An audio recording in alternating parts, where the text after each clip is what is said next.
I'm gonna tilt for Send Voyage. Let's both tilt together. You ready? All right.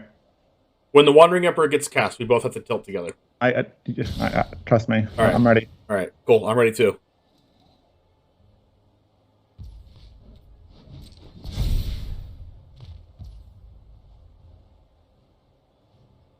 I'm waiting.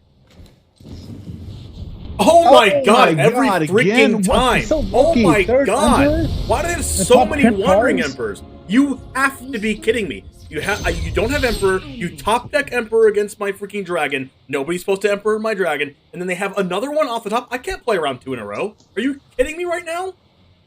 Alright. God. This is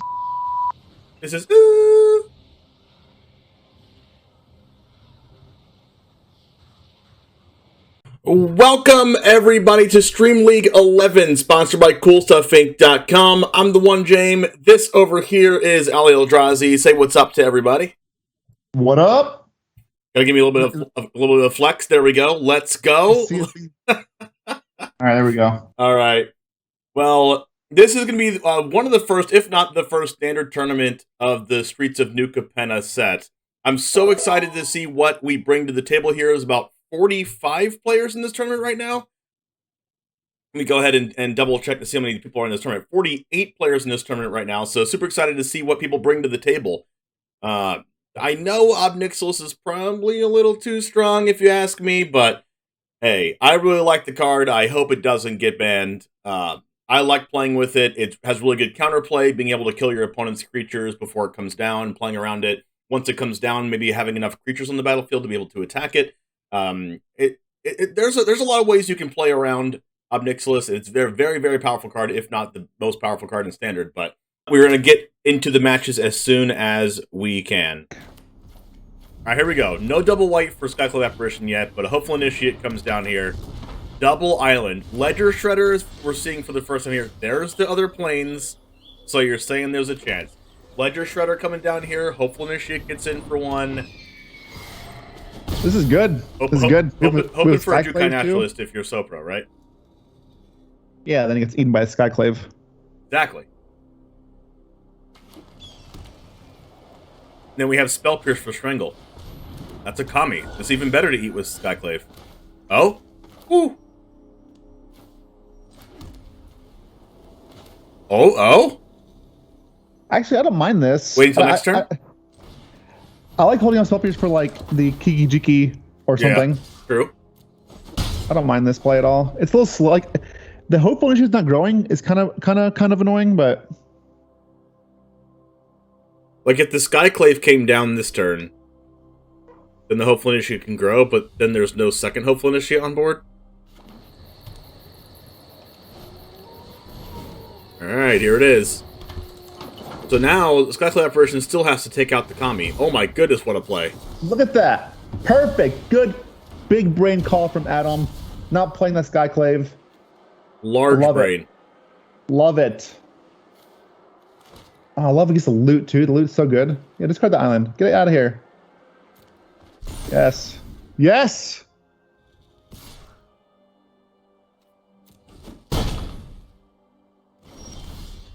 Okay. Alright.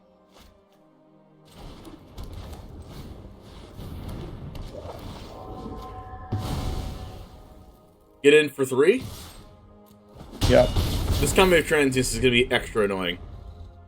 Well, it's not. Next turn, he can attack with everything. Before damage is dealt, remove the counters and kill it with the Initiate.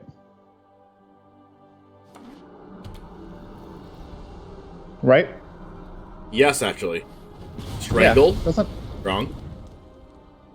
Strangle, man. MVP. Art's so good. Rune of Might. That's a 6/6 Kami. With double trample. That's called Drample. It is a Raidane. Are you just attacking here and then holding up Special Adversary? Adam, just attack with both the creatures and then hold up. Yes. Yes. Hold up the kill spell with Hopeful Initiate. Just pass. Pass. Don't want to kill that Trample Rune. Not yet. Just Yeah, because it goes back to their hands. So you want to wait till their turn to kill it. Well, I don't even know if you would kill the trample rune. You would just not care about it. Like the card has trample anyway. Oh, the colony itself isn't entertainment, is it? No. Never mind. I'm wrong. I'm bad. Wow. Can I just get another commentator? Yes. Can we get Jim Davis back? Yeah. No. Okay. Thinking about casting Raydane here. What do you think about casting Raydane? Yeah. Stop showdown. I would absolutely cast Raydane. Because you want to kick. Well, actually, adversary you can kick for 2, right? It's not 3, so maybe adversary's good too. I think Sopro is just dead. If adversary just takes the 7 or whatever, and then just like phases out the Jukai Naturalist. Take 9. I mean, is that we'll game? See. 1, 2, it might 3, be 4, 10. 5, 6, 7, 8. Yeah, it's game if you just take 9. He still has mana. All right. You can play land. Here's the thing.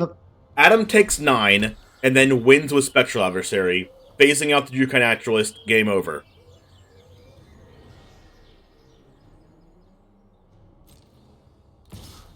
Here we go. No. Okay. Phasing out the Jukai Naturalist. Let's freaking go. Let's go. Okay. All right. Still, it's not game because in order for Hopeful Initiate to kill the Jukai Naturalist, then it's not game. See, that's what I don't like. If end step was waited for, it's okay. We can still do this somehow. Then again, Sopro would have used Strangle on the Initiate or the Skyclave, so it wasn't game anyway. Yeah. Triple Strangle. Was it triple, double? There's a lot of Strangles. A lot of removal. At the same time, if Strangle would have came down on a creature, you could phase out your own creature in response and then hope to draw, like, a way to kill the Jukai Naturalist for turn. That would be a line to win the game. Well, man, that adversary dying is... I guess adversary was not played EOT. It was played during combat. Which is brutal, though. Because if adversary was played EOT, the Hopeful Initiate to grow. Right, that's what I was thinking. They would grow because they would be 3 power. Yeah, that's really close. Oh, man, that was so close. That was so close. Yeah, it's over.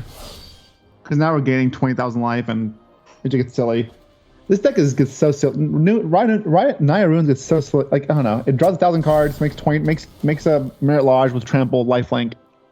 It's like, all right.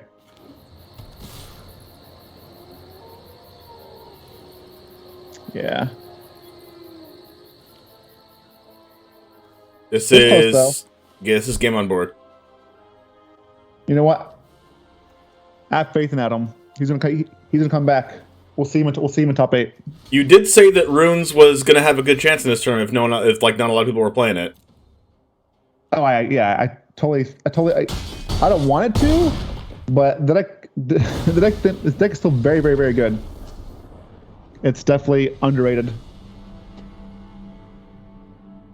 Yeah, absolutely. We have not. That's a card we haven't seen yet. In 2 rounds, have not seen Ob Nixilis yet on coverage. I think everyone's agreed to not play it. It's just gentleman's agreement. Everyone's just not playing the card. Yeah. That is 1-drop into 1-drop, 1-drop. Who's the mono black aggro deck? Right.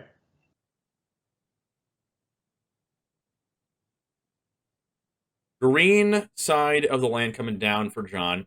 Couriers, Briefcase, or Ranger class is the decision here. Briefcase lets you ramp into Moonveil region. I like Briefcase. I imagine we're going to see a flip curtains. The all-seeing eye.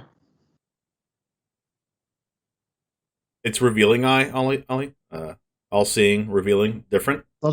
Sorry, it's called the whispering eye, actually. Okay. I didn't think we were getting English lessons here. Portable Hole can take out the flipped revealing eye or the concealing curtains. I think Mark's just playing Eye Tribal. Yeah. Honestly, I like taking out the flipped eye. Like, we need to buy some time. we're gonna die. So I think we take out the portable hole plus ranger class would be like pretty cool here. You can't quite go Chandra plus another spell because that has to be red. Actually, you can because like sacking the briefcase, you can do that. You can even go like Chandra plus ranger class, which is like kind of bad into that revealing eye. You might want to keep that briefcase around for Goldspan Dragon too. Honestly, I think you play the whole killing the revealing eye and hope the opponent just flips the other one and gets you a land because like you need lands anyways. Might be going for that ranger class play. Oh, going for the portable hole. Yeah. Prioritizing getting the Chandra down. Chandra can ramp into Goldspan Dragon if a land is drawn. Chandra's dead to Eye Twitch and the menacing. The Eye, right? The Eye has menace. Right. Mark would have to waste the entire turn doing that. But I think it was better. I think your play might have been better. But anyways, we'll see what Mark has up his sleeve here. I mean, I would absolutely just... Obviously, I don't know Mark's hand, but I feel like killing Chandra, look at the hand again, is good.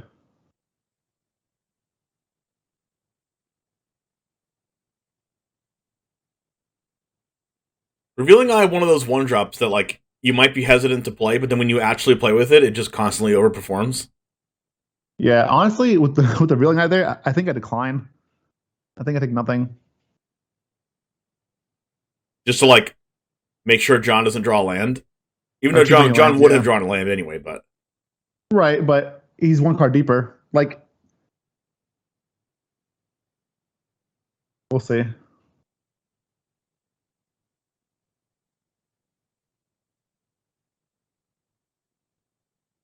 Alright, Eye Twitch and Revealing Eye coming in for 4 damage. There's a Sorin. It's your boy. It's actually interesting, because now Sorin dies to Chandra. Well, unless Eye Twitch stays back.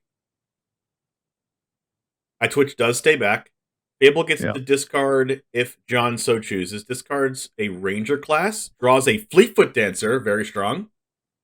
Because now Fleetfoot Dancer can come down and then Ranger class post board after you make a token. But do you want to attack the token into that 2/3 lifelink?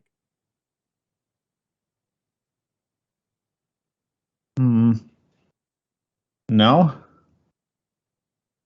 Maybe. I think you definitely Dancer. Like Dance can't die, and even if the Dancer gets double blocked to save the Sorin, well, the Dancer would just get single blocked by the 2/3. You swing all Sorin. You Dancer swing all Sorin. I think yes. You Dancer swing all Sorin, play Ranger class post combat. Sure, I'm fine with that. I feel like I just want my opponent has three lands in their hand. Get them out. Like no more card draw. Let's kill Sorin. Now this is an interesting effect. Oh. Okay, so I guess Sorin dies either way if you attack face here, right? Yeah. Well, no, Sorin doesn't die. If the Fleetfoot Dancer gets double blocked, Sorin. Huh? If the Fleetfoot Dancer gets double blocked, Sorin lives. Yeah. Or well, Eye Twitch can block 1/1. Vampire blocks. Doesn't matter. Yes, they can make Sorin survive. I do like the Goblin face though, because that's like, listen, if you don't block this, your Sorin dies. Same outcome overall though. You just gave your opponent more of a decision to make. I agree. I think if you want the Sorin to die, I just don't think you give your opponent the decision. I think so too. I think just going all Sorin is. I don't want my opponent to have decisions. I want to get away from them if possible. That's actually something that I learned from like one of PBDDR's articles about a year or two ago. I was reading, and he's talking about giving your opponent decisions, and I think you want to err on the side of not giving your opponent a decision, because there could be like a minute decision to where it might be actually good for your opponent in order to keep the Sorin alive or kill the Sorin. So you just want to not give them that decision. That is assuming your opponent is a high caliber player, which is what you're assuming. Which is what you should be assuming when you're in a tournament that's paid, Exactly. That's what I'm saying. There are windows where you just play to your outs and hope the opponent messes up, which happens in the real world. But like, if you're playing a Mythic player or on a Pro Tour players all the time, then you don't give as least options as possible. Sometimes you want to give your opponent as much options as possible if you doubt their skill or something, and you just want to make them try to have the most options in their brain and just pick the wrong option. Yeah, I agree with that. There are a lot of times, especially being in my competitive Yu-Gi-Oh career, where I have noticed that someone else, like from different actions that they made in the game, were like a little bit of worse caliber. Doesn't mean they're like just maybe I've been playing the game for longer or something, or know something about their deck that in the whatever particular matchup, or know my deck better than they know mine, which is perfectly reasonable. Not saying they're a bad player or anything, but I'm just saying that like there's a line that I don't think my opponent can see that I see, and I can use that against my opponent and trying to make them mess up. Yeah, I agree. I see that. I think I Goldspan here. Just swing with. I like maybe he's scared of he's scared of Blood in the Snow. Blood, yeah. Like I think if Mark had a sweeper, Mark definitely uses it next turn, and maybe even waited for that reflection to use the Meathook Massacre or whatever. Because it's a pretty spicy Meathook Massacre. I mean, before the Fleetfoot Dancer came down, that is. But if the Goldspan Dragon came down this turn, that would make Meathook Massacre like even better. I mean, this tells you that there's a Wrath coming, right? Right. The block here is like take as little damage as possible. You're going to Wrath anyway. So like even playing Chandra here and just plussing and dealing a damage, I think is fine if you're playing around like a Blood in the Snow or Meathook Massacre card like that.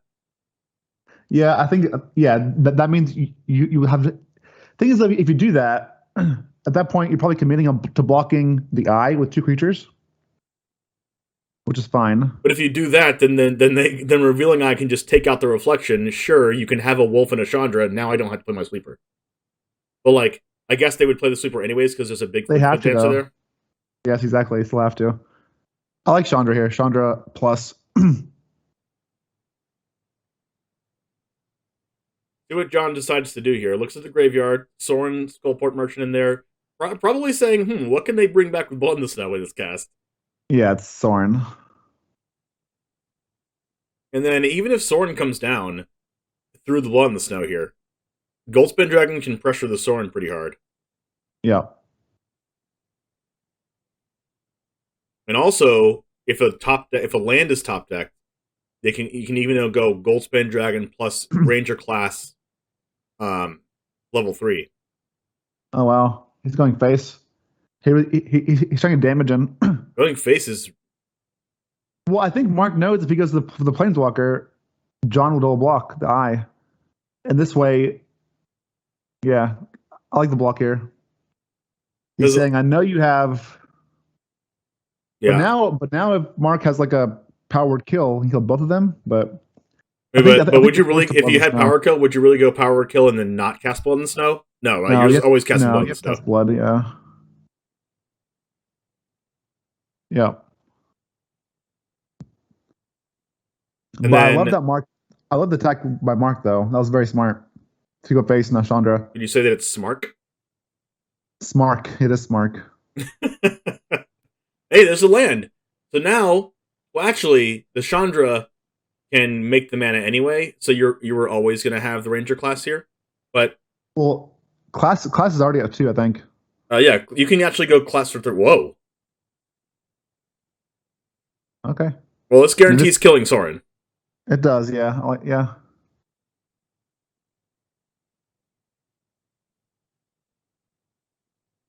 Now the 1/1 gets blocked. Sorin dies anyway. Sure, you can have your 4/3 den, but I gain 2 life. All of a sudden, I think I like this spot for John. Yeah, I like it too.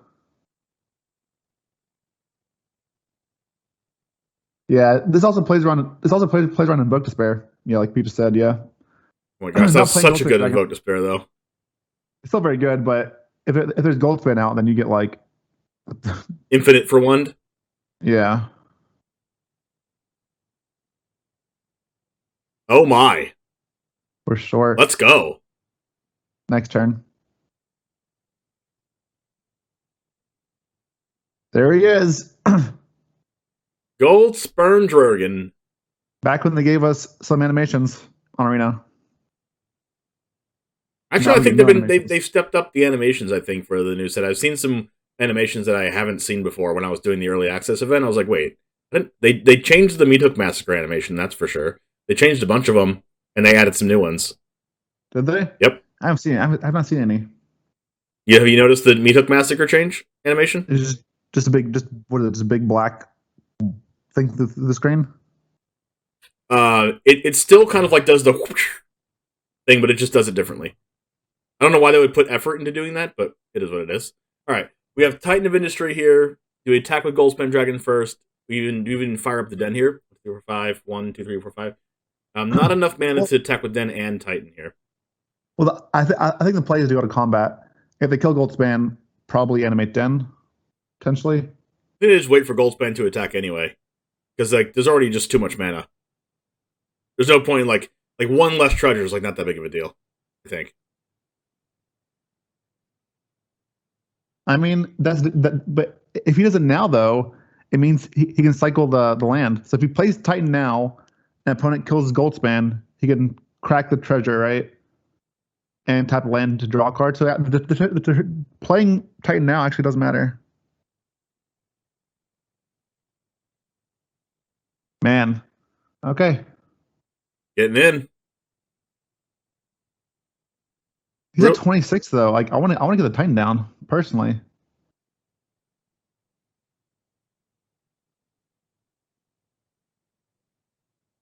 Getting the Titan down is interesting too, because if there is a sweeper, then you still have Den. Like for the next turn. This is a lot of damage though. It is, but I mean, I think it's pretty obvious opponent does not have a target removal spell. So giving a shield counter to one of your things is also huge. Man, that's what I'm saying. Like this race is not. I want Titan. Like I want Titan down. This race doesn't favor you.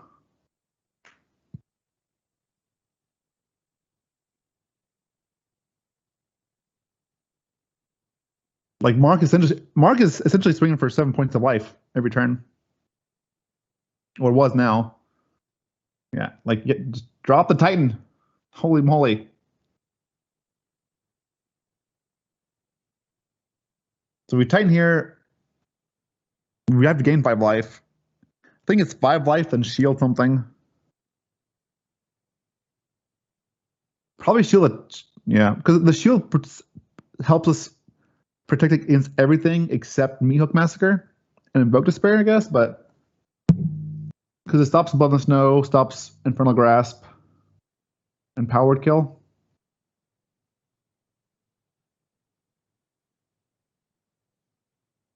All right, I guess. Here we go.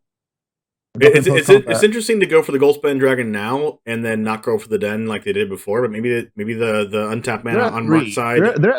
They're at 3, like. Yeah. The Titan has to come down this turn. Has to come down this turn. 1, 2, 3, 4. Yeah, there's enough mana for Titan. Now there is, yeah, but it's still risky.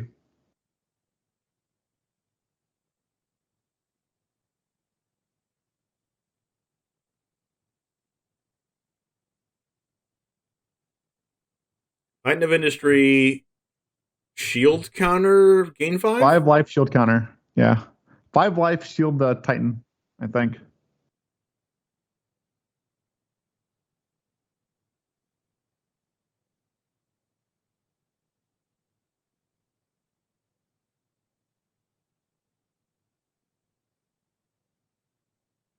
Burn 3 in response?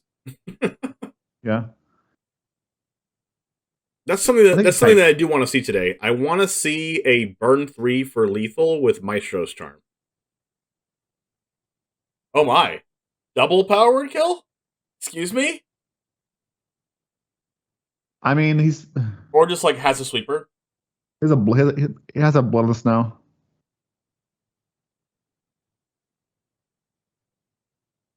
At least it forced them to have Power Word and Blood in the Snow. Ops not block. Not blocking. Does that play around meat hook?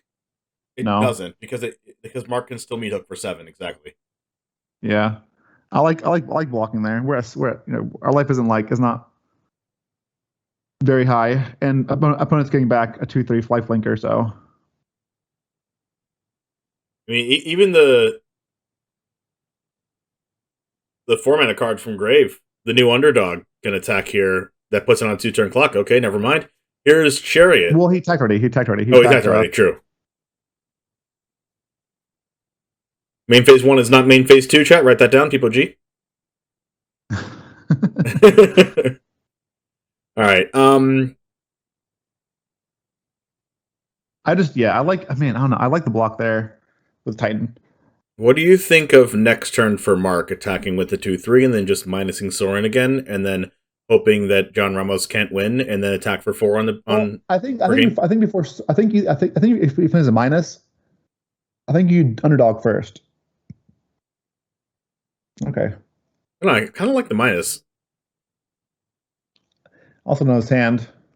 You know what his hand is. You wish to know my secrets? No, Soren, go away. Use crew here, right? Yeah. For the underdog. Yep, crew here, player on underdog, but might lose to power word kill, but it's not like the end of the world if they have power word kill. It's pretty bad, though. I mean, you still have a crew, though. Otherwise, you have one. Yeah, this is. All right. Well, we're at 1. Top deck Titan? Or Dancer? Need some life. Also meat hook? God. What a way to die. What a way to die. Such a messed up magic card. It's like really it's is. A wrath. Like, you know what? It's also a burn spell. Like what? It really is. All right. Here we go. We caught one. Let's freaking go. All right. Looks like a black-white control.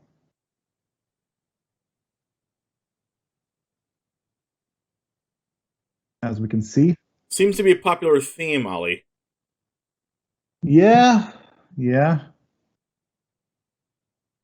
All right, looking at Discord. Maybe he's curious what all those noises are. The bloop, bloop, bloop.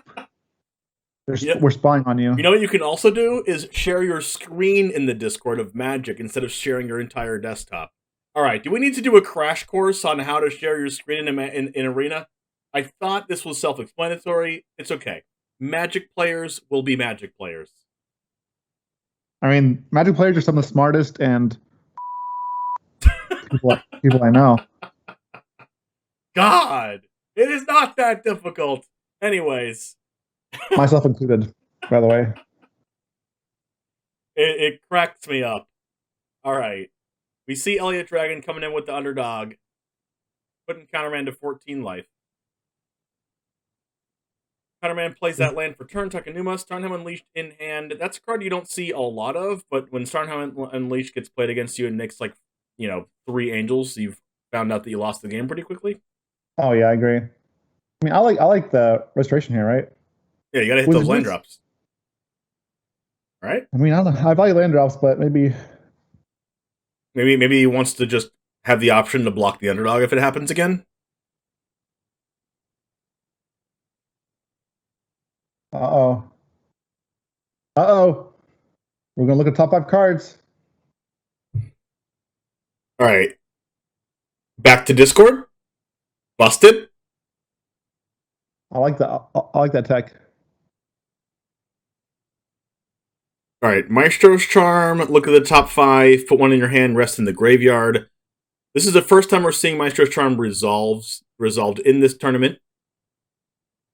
Putting cards in your graveyard is really strong if you play cards like Tenacious Underdog, because you can mill into those. Also really strong with cards like Memory Deluge. No, it's not actually. You're incorrect.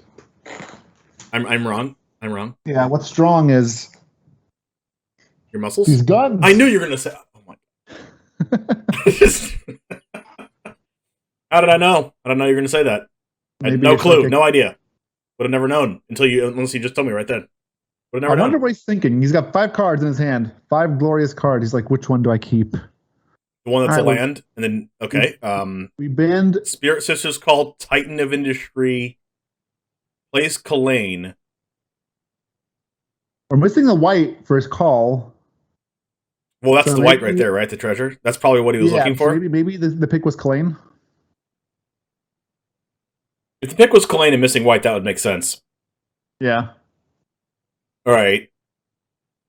Counterman misses a land drop. Welcoming Vampire is pretty good here because you can just attack with with nothing here and then get a draw off the Welcoming Vampire. It's not like the best thing ever, but like, you know, you gotta do what you gotta do when you did in Restoration of Arganja last turn, right?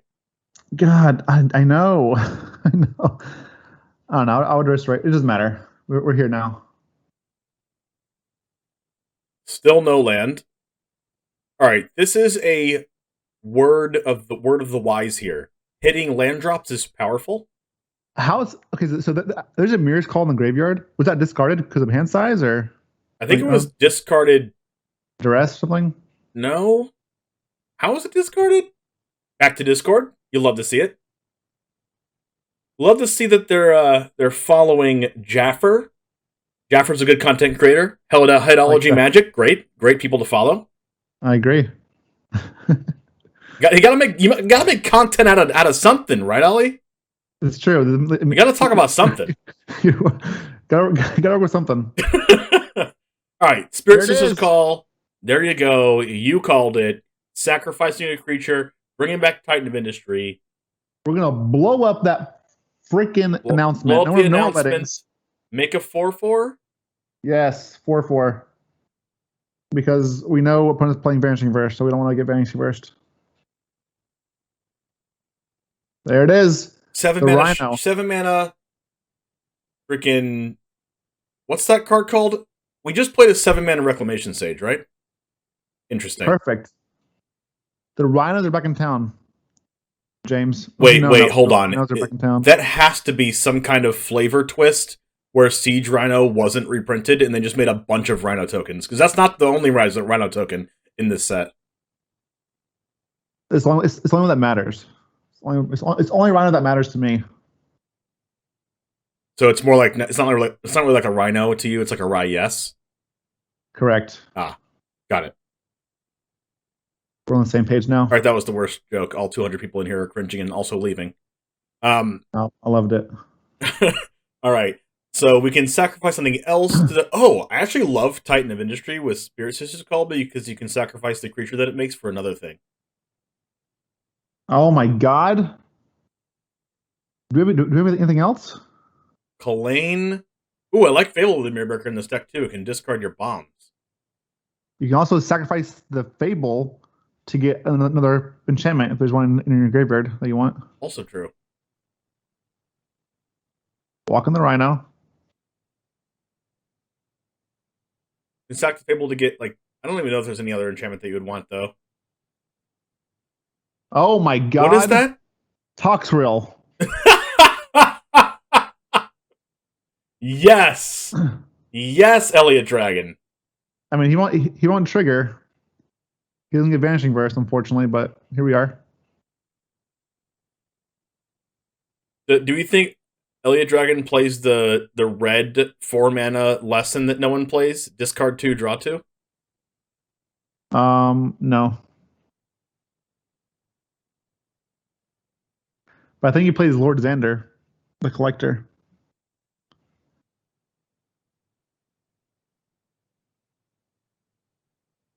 If you're looking at my Twitch chat, I think someone just liked to speedrun getting banned. Oh, I missed it. Oh, they're not banned yet. Oh, I love it. I love it. They are now, though. No, leave him here. This is good. This is good entertainment.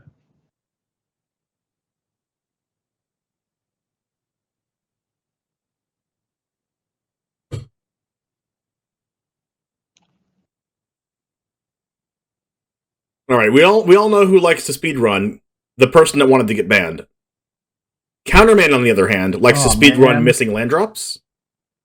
Did you like to segue there? I did. All right. All right. Toxrill, the Crokeyz is going to get vanished.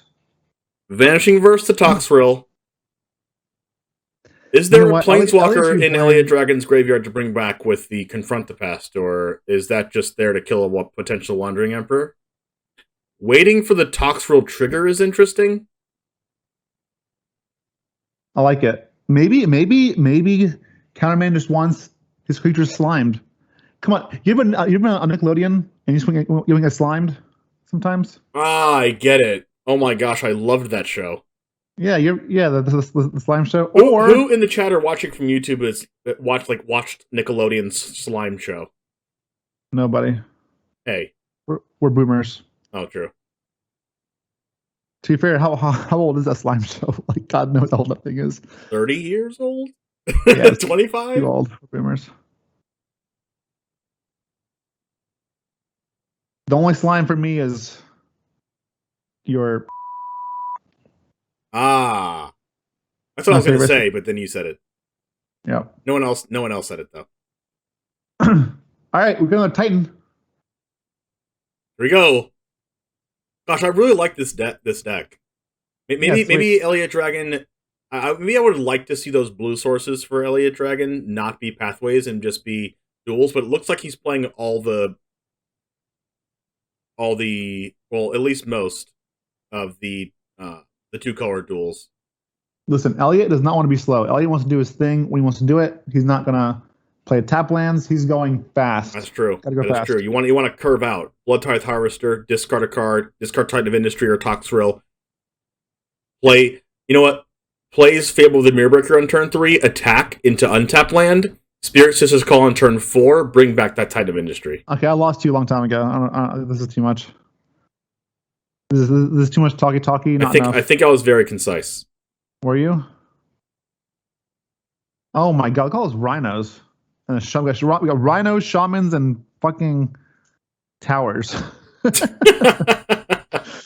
We got magic. God, I thought vehicles was kind of weird, but now we have attacking little towers. I'm just Titan of Industry is definitely a house. I mean, literally. It is a house. It is a house. It does, in fact, raise the roof. It is the roof. It is the roof. It is definitely the roof. Oh, Lord. Here it comes. All right, how long till we meet Hook for 7? We're almost there. What does that card do? It kills stuff, maybe. Cemetery Desecrator. Oh, it kills a creature or planeswalker, basically. That is, you know, Standard's in a weird place when Ravenous Chupacabra. Any type of Ravenous Chupacabra effect is not in Standard, and you have to play cards like Cemetery Desecrator. You know what's sad too? Desecrator. It doesn't even say destroy target planeswalker or creature. You have to actually exile stuff to do anything. Yeah. And then have to care about the mana values, and then it only does minus something. It doesn't even kill that's rough. That's rough, man. It doesn't even have Death Touch. It's a Desecrator. I mean, we did not appreciate Ravenous Chupacabra. I mean, I play Ravenous Chupacabra in my Commander deck. That card's good. Well, not playing Standard.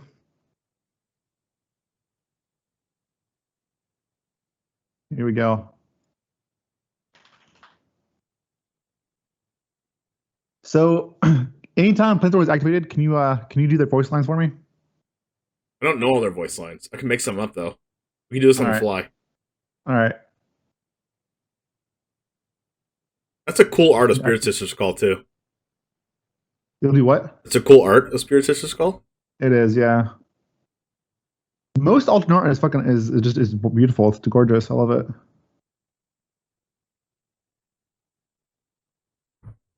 This Blood Tithe Harvester coming back, sacrificing a Rhino. I mean, you get blood. Is interesting. You get blood tokens. You can cycle through your whole deck. Meat Hook for 2? For 3. I mean, what does 3 do? I mean, it looks cooler. What does 2 do? 3 plays around Draw Disruption. But no, 3. 3. Why? Because we use 1 mana. What are you bluffing here? Mana March? type? Bluff the March. No. 3. Chad plays. So that tithe, sacrificing that Rhino for a tithe enforcer didn't matter at all because we're a 4. So. I was thinking the same thing, but then I realized it didn't matter. Yeah, we're a 4. Wow. Good game was said. Elspeth says nothing back. This is not a good game, sir. The blood tokens do synergize really well with reanimating. Of course, yeah. That's the whole. That's his loot. That's the shtick. That is the loot of choice. Yep. I won't let you win. Blood Harvester is just a very good card. It's like 2 mana, 3/2. Talked about how good that is. Doesn't get Vanishing Burst. It's also It's also a removal spell. You can like tap it a sec, kill something, and it's and it gives you a blood token. So it's like it's a very good card. We're into the next match here. This is round number 4. We're going to watch Elliot Dragon play on the other side again with a Lotus Cobra in the hand of I Got Dead. I love it. I love Lotus Cobra. The card is underplayed. Cobra! You coward. It's because Innkeeper just gives you that mana right away. You don't have to wait till Cobra dies. But Cobra gives you double mana. Look, you can just go Cobra now, but then it doesn't work. Right, exactly. We could have had 4 mana here. Cobra's dead. We hardly knew you. What is this? What is this festival deck? What is going on here?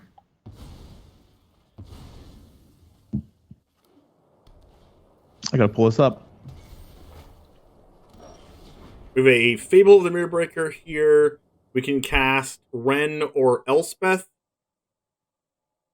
I don't know. Ren seems a little better than Elspeth, since Ren can get the land next turn to cast the Elspeth, and there's not a guaranteed land in hand already. There is a Skyclave coming down on the Fable, knowing that Elliot Dragon wants the discard cards. I don't really like this play because there's a blood token there anyways, so it's like he's gonna discard what he wants anyway. Yeah, just get more power. Because a 2/2 is much worse than a Ren or an Elspeth. Chooses to block, giving him a 3/3. It's a little bit sus. I get it. Like, but that goes back to just, I wish we had just played Elspeth or Ren. I like Ren because Ren can minus Elspeth, then you plus the Ren, get the land you need for the Elspeth, and then cast Elspeth. So the next turn you'll have a Ren and an Elspeth rather than having like nothing. Yeah, I think there's just a lot of fear of like, okay, my opponent's playing a Reanimator deck. I'm scared. I want to stop his way of discard. But then like we forget that like, well, there's a treasure token. There's a blood token. He's gonna discard the card anyway. Yeah, but even without the token, it's like, he's still playing actual threats, which makes his like deck a lot better. It's not just like all in on Reanimator, like I'm looting 20,000 times and bring back my creature. It's like, okay, I'm playing Harvesters, I'm playing Kaito, I'm playing, all these other things. So it's like it's very, Desecrator. Yes. Standard all-star Cemetery Desecrator. Cemetery Desecrator actually doesn't seem that bad right now, to be honest. Alright, Maestro's Charm gets to kill the 4/4, attacking into Ren, forcing the chump block on the Prosperous Innkeeper. Now, land plus Ren, get a land, Elspeth. Let's do it. I know something you don't know. That is a Titan of Industry in the graveyard. There is a Spara's headquarters. That's fine. The trees breathe, and so do I. The trees... Does Ren and 7 actually say that, or you just made that up? I made that up, but... That's a good one. You've been looking up on Google? You're like, no, tree right. references. Alright, now I need to make, like, freaking weird ninja puns. Wedding announcement. With a shield counter, might you add? If he tried to kill it, Ministry, bro. Titan Ministry doesn't kill it. It has a shield counter. Got him. Yeah, that's what I'm saying. We're countering it. I'm excited for this festival. I'm excited for the festival. Pretty sure you said that unironically, not in a Magic the Gathering setting. Probably. Yes, actually, I used to work festivals, so. All right, so if you're Elliot Dragon, are you waiting this long because you just like are missing your land drop? Yeah, I'm tilted.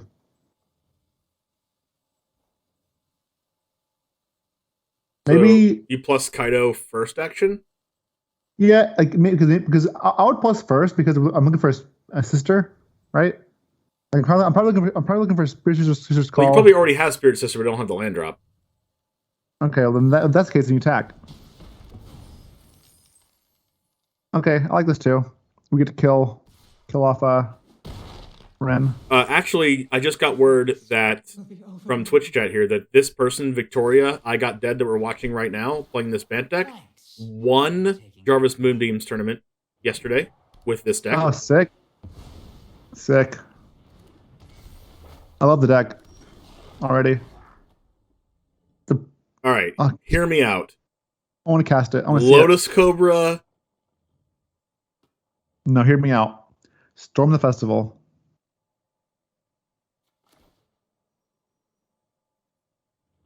You're wrong. Okay. All right. No. Lotus Cobra, play a land, play Wandering Emperor. Exile 3/3? The wind flows, and so do I. You already said that one. Wait, did you? You can't say it twice. That's not how it works. Sometimes they say things twice. With a first strike Lotus Cobra. We said 2 mana 3/2s were good. This is a good one. This one has mana. Yeah, it's first strike. Discarding. I love discarding Underdog to Fable. I do it all the time in my Jund deck. No, you don't. Yes, I do. Oh, I did it against you. You did. And still lost. Okay, I shouldn't have told anyone that. All right, anyways. Well, spoilers. Okay, so wait, hold on. Kaido's gonna plus. I have to say a line. Oh, sorry. All right, I'm ready. All right, never mind. Continue. Oh god, Kaido's still going plus though. This is gonna get there. Bet you can't catch us. Okay.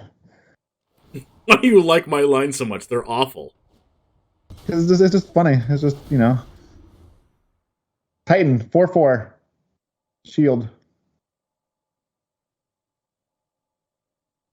Do we try shatter it? I mean, I don't know. Okay.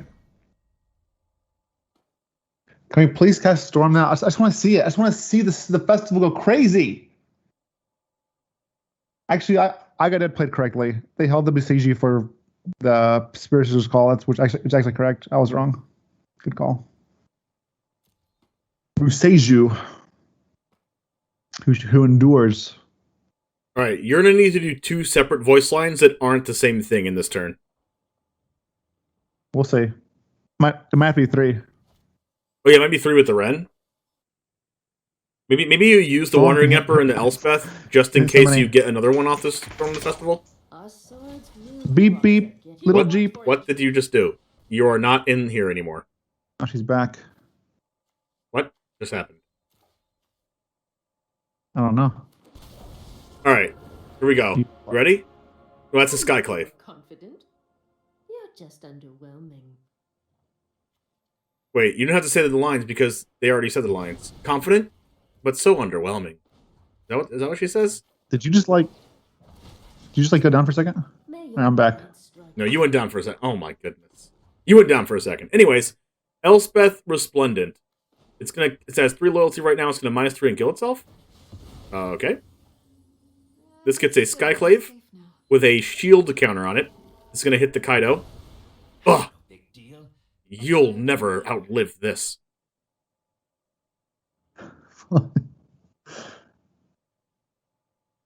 Getting my voice acting going. I know, I see that. All right, so 4/4, 7/7, and 2/2 on Elliot Dragon's side. Does Elliot Dragon hit the land drop? Seems like Elliot has been a little bit of little bit mana screwed this This game. is impressive. This is impressive. Like, I mean, like it looked like Elliot was in a great spot. He's still not in a bad spot, but like, I mean, it just turned so fast. Boseiju can kill the Spirit Sister's Call, which is good. Titan of Industry attacking into Wandering Emperor. He kind of just like wants this to die. So like, do you just like? Well, this one gets exiled, right? Doesn't it exiled? Is that the one that goes reanimated? Is it? I think so. I'm not sure. He didn't cast. I don't think he has no green mana. Oh, that was a good quadruple block, just in case Elliot Dragon had a removal spell for the 3/3. Yeah. There it goes. It's gone forever. The Titan has been exiled. I arrive yet again. We need a Wrath. What do we have here? I Twitch, land, and then I Twitch gets sacrificed to the Spirit Sister's Call to bring something back. Another Titan from the grave. Okay. This gets rid of the Wedding and makes a 4/4 again. Yep. There might be something to this card. Oh, and then the creature dies from taking the damage. Nice combo. Get womboed. Asika's Chariot. I mean, Chariot plus Boseiju on the Sister's Call is pretty good mana efficient value. This is a good game here. This is a good back and forth. I think I just unironically said mana value that didn't actually mean mana value. Wow. Nerd. Imagine the festival worker calling out someone else a nerd. Anyways, Boseiju comes down and not killing the Sister's Call. No. Maybe. Wait, where's your voice line? That there's no more big things in the graveyard. I mean, I can't do voice lines and you not do voice lines. I did. I said the tree fall. At least you wouldn't listen to me. What about the Wandering Emperor one? I did. I said, "Grow, my monster." Oh my god! It's Twitch chat goes wild. It's Repulsa, but cosplay. All right. This is a good game. This is one of the better games. There's a lot of like push and pull here. All right. You can't do what you just did and then be serious in the next sentence, okay? You have to ease yourself into the seriousness. Do I? All right, so we have Don't tell me to be dead. All right, here we go, Kaido. Okay. Unblockable, unlosable. Confronting the past. We're going to kill... It's got to be... It's Bren, right? Ren? Ren's a bit scary because 1, 2, 3, 4, 5, 6, 7. Ren gets us closer to Storm Part 2. I mean, it's all scary at this point. Like, the 8/8 is massive. 8/8 is that massive. Is bigger than the Titan. It is bigger than the Titan. Yeah, I've got to kill Ren. Must not escape. Someone in chat said, what else should he ease himself into? Your mind. Listen, I'll ease myself into... Beep. I knew you were going for it. Alright, sacking a 2/2 to get back a Blood Tithe Harvester. Seems okay. No, 1/1. I don't know. I kind of like the unblockable in this board state. Like unblockable seems kind of relevant.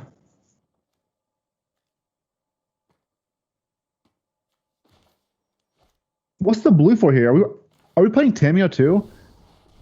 Oh, like, if I Got Deb was playing Tameo, then you're gonna play this deck tomorrow on stream. I'm done.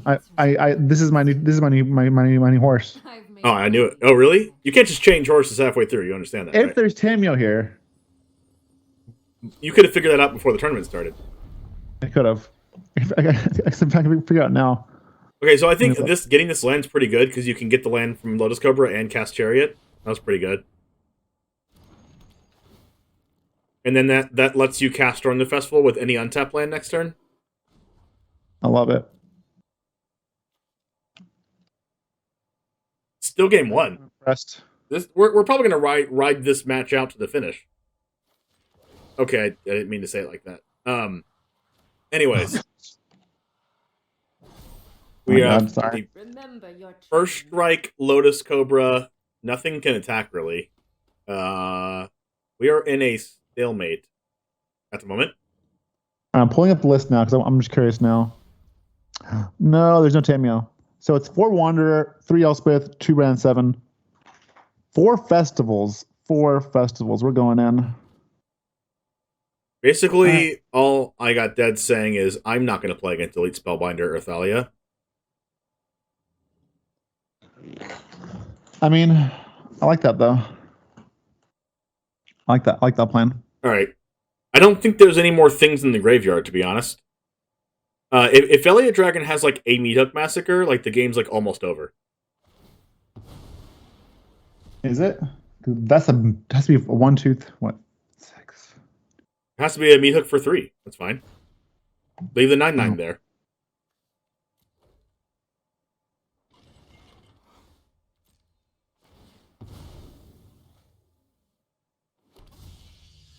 Let's see what they have here. Does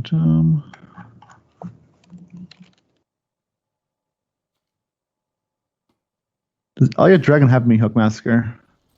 I The draw? answer is I no. discard. There's no secret I can't. So Elliot Dragon is playing no board wipes that I see. That is a Tenacious Underdog going to the graveyard again. I like the discard synergy. Man. Gosh, this 9/9 is stalling this board so hard. I mean, that 9/9 is going to get flying eventually and just come serving. It's going to be a 10/10 flyer next turn, and then Titan of Industry's going to have to jump it.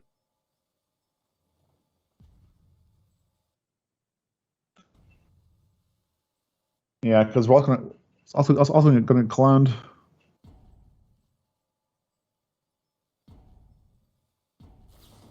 Maestro's Charm looks at the top 5, puts him in the graveyard. Such a good card for this deck. Yeah, it really is. It's what it needs to fuel the graveyard. Oh my gosh, a bunch of lands and an Night Switch. Yeah, that was not good. That was awful. I mean, to be fair, we've seen 2 Titans. There's not much else. Like, there's a couple more Titans, and that's it. God, I really wish we had one Coma. Because Coma is what we need here. I guess Talk still can work too, but Coma, like, will just take over this game, no matter how big the board gets.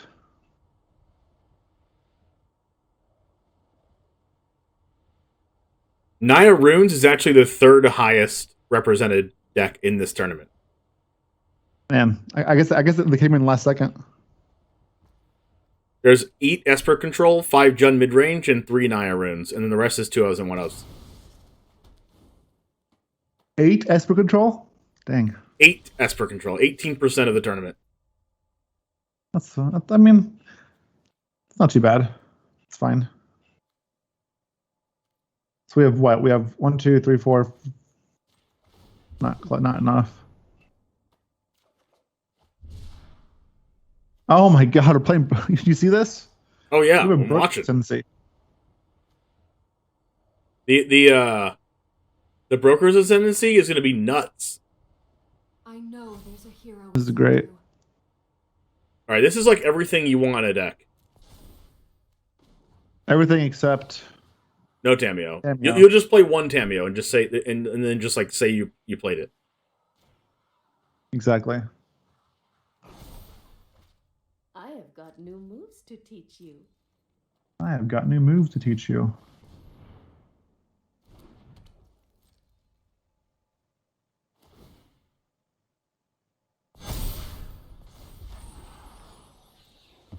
Table gets to become a 2/2 here.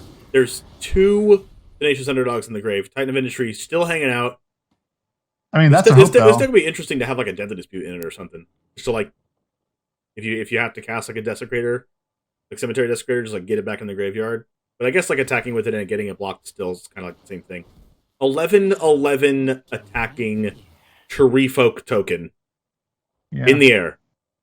with Vigilance next turn. You ever seen a tree we're folk gonna need, fly? We're gonna need I mean, Kiki is pretty huge here, though, right? It allows us to start cloning the Titan. Ever seen a tree folk fly? Huh? Ever seen a tree folk fly? I have not in Lord of the Rings. They taught me, though, they talk forever. They're very slow to make his choice.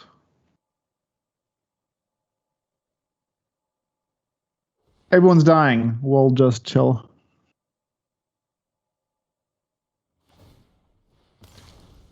All right. This card is a Sprucer's Call. Do you think the Spirit Sister ever called for a booty, like a booty call? I mean, it's in the name, so it's kind of like mandatory. Yeah, it's definitely it's like a given, right? At this point. Like I thought it was just assumed. Yeah. All right, so both of these. Is it just for the memes? Might be just like he's gonna draw a card off him anyways. Might as well just like attack and get them blocked. It doesn't matter, right? If you attack or not. D20, thanks for the sub. Brand new Charmander in chat. Oh my god. Can we become a shiny Charizard? You can only become a shiny Charizard if you're a 12-month sub. That is so cool. What about a mega shiny Charizard? That'll be the 2-year. All right, fair enough. Shiny Mega Charizard. Oh my god, there's people are howling. People are howling. Love it. 3 months is Charmander, 6 months is Charmeleon, 12-month is Charizard, and then 24-month is Shiny Mega Charizard. What about 69 months? Oh my god, another ascendancy. Shiny Mega Charizard Y. Nice. Because why are you subbing to me for 69 months? All right. So we can't cast Storm the Festival yet. We are like what, 1 minute off of that? Actually, we can if we minus Elspeth the final. No, we can't. Lotus Cover's dead. And that was, I think, the reason why Elliot Dragon killed the Lotus Cobra there over killing anything else was to basically guarantee that Storm the Festival wasn't happening. For at least on that turn, yeah. Show him what you got. Show him what you got. All right. It's a flying chariot. It is a flying chariot. We're going to get in for... Potential flying first strike chariot. 11? Man. If we had aimed at the chariot last turn, we could make a 7/7 first striker. Honestly, it might have been better... No. Gosh, this one game is lasting so long. This might go out of time. Going for 16 damage here. You are very familiar with the time boss, aren't you? I prefer to forget that at all costs. And you just put this into my mind again. To let you know it's your fault. You did this. Oh, God. Boom.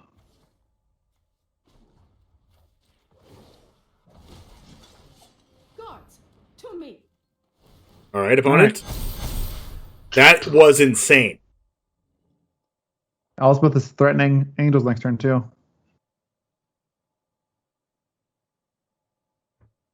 Is that what this deck has been doing for the entire tournament so far? Because we haven't really been like catching this matchup. I like it. I'm loving it. All right, so Kiki Jiki can copy Titan, and that can kill the Broker's Ascendancy. One time, yeah. I think it's very important for Elliot to try to remove that Wandering Emperor as fast as possible, because like Wandering Emperor can exile the reflection of Kiki Jiki if he... Yeah, you don't want that. And also the Elspeth just makes a bunch of flyers. And Elliot Dragon can't block flyers very well. Yeah, it's rough all around. Like, that's great. That's excellent. That's perfect. That kills both of them. If there's a... Oh my gosh! Got rid of... Oh, that's so Oh my gosh, beautiful. that's so good. Yeah, puts it at 1 counter. Doesn't kill it, but...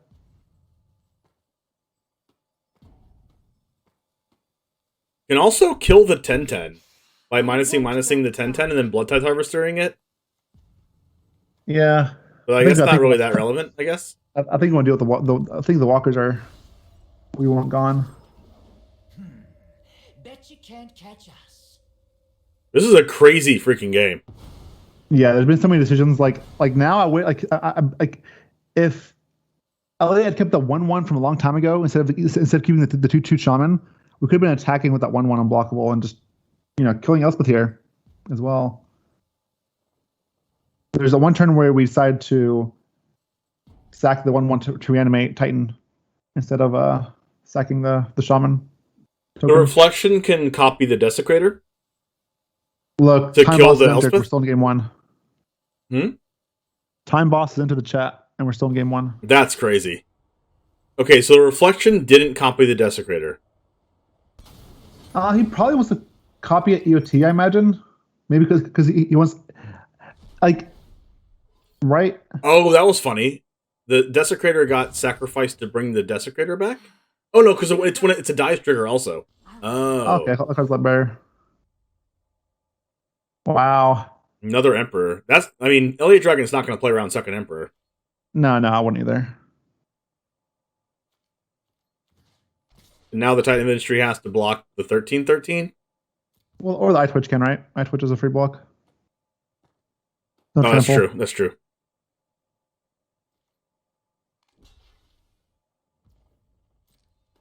Confront the pastor. Fumes, probably. That is the world's toughest iTwitch. I mean, it got hit. That iTwitch just took freaking 13 damage from a tree folk that's flying. Slam dunk.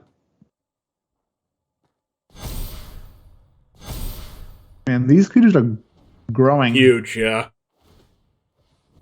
Here we go, Wandering Emperor. No, it's not going to come down now, probably.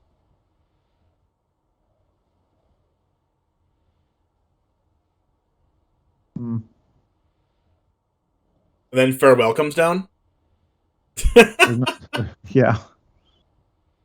There's no farewell. Yeah, we gotta kill that Kiki Jiki. Sendivoge in chat says tournament spicy, commentators beyond S tier. That is the best thing anyone's ever said to me in my life, and I have a fiance. Oh my god. Feel the energy of Have you heard that? guided like water. Oh my god. Yeah. Just once. Yeah. When I was Me born. too. You were born? I heard it once with your mom. And that's it? Just one time. And she was tired of it. Oh my god, it's so... I am almost sad. She was tired of it. It's so, and then you went beep. No, she said it was underwhelming. I was like, okay, well... Yeah, she said it was underwhelming. She did, yeah. Figures. Uh-oh. Titan Part 2 is in there. Okay. Part 3. Okay. Cemetery. Titan's in there. Cemetery's in there. Titan kills the Ascendancy. If Elliot wins this game, it's going to be insane. I mean, if Elliot wins this game, he's got to go. That boss, the time boss, is a real thing. Like, he's got to play a little faster. If anybody knows how real the time boss thing is, it's me. Yeah, it's creeping. It's right there. It's like... For those of you who don't know this, I was attacking for lethal in the finals of the Hooglandia tournament. Okay? In the finals, in game 3, I'm attacking for lethal. There's no secret. I go to accept blockers. The next thing to happen is me winning, and then the timer hit 0 and I lose the match in the final. Are you actually kidding me? Get good. Get good. All right, we're gonna shatter that ascendancy and hope our slug boy takes it home. Let's go, Slugma. Let's go, Slugma. Slugma? More like a mag cargo at this point. There it All is. right, here we go. Laying off the top, not good enough. Not anymore. Light Dragons at 5 life. Good, that was good 10 turns ago. What, the land? Yeah, like, actually, yes. Festival.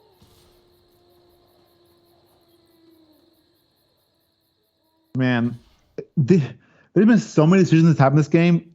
and you look back and you're like, wait, what? Why would double block there? Jeff Trample? Shield counters? Oh my god, Toxrill! Woo, baby! I didn't even see that one. That is sweet. Smart. Good line. Good line. I was confused for a second. I was like, why double block there? I was like, oh my god, the goddamn slug is there. Slugma, baby. That is spicy. I love it. I love it. Gosh, and now Elliot Dragon with the Spirit Sisters call not being able to be answered at all throughout this entire game might just take over. Like there's no more flying on the battlefield. It's so crazy because we had Museju that we could have used at some point to destroy this call, but man, it's wild. This game is wild. I love it. Thanks. I'll be taking that now. Here he comes. He's gonna spit corrosive tox stuff on him. Oh man, we can also like sack slugs to draw cards because we have the mana. We have the technology. Wow, look at this comeback.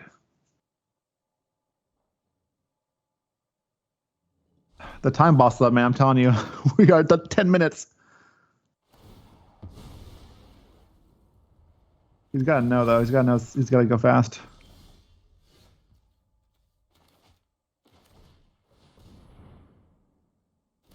This is the thing about Broker's Tendency. Like, it's a cool card, but it's definitely like a card that does nothing. Wow! Active and active player. You see that? The Ascendancy was going to put a count on it, but Tox was like, no, I go first, and killed it before the counter went on. Gosh, look at this board state now. So I'm saying, like, it's just this game's been wild.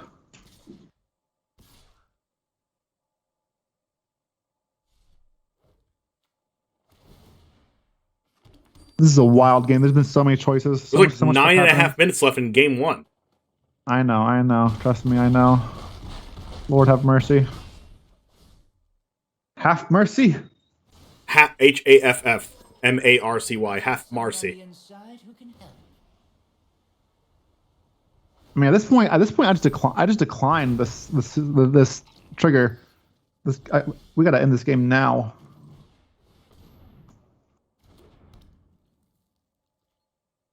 Choose your attackers.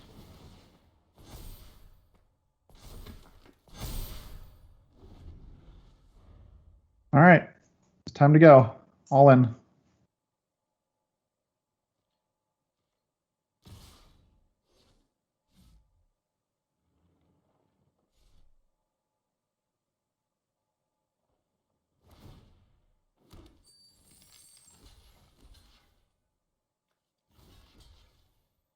All right, all right.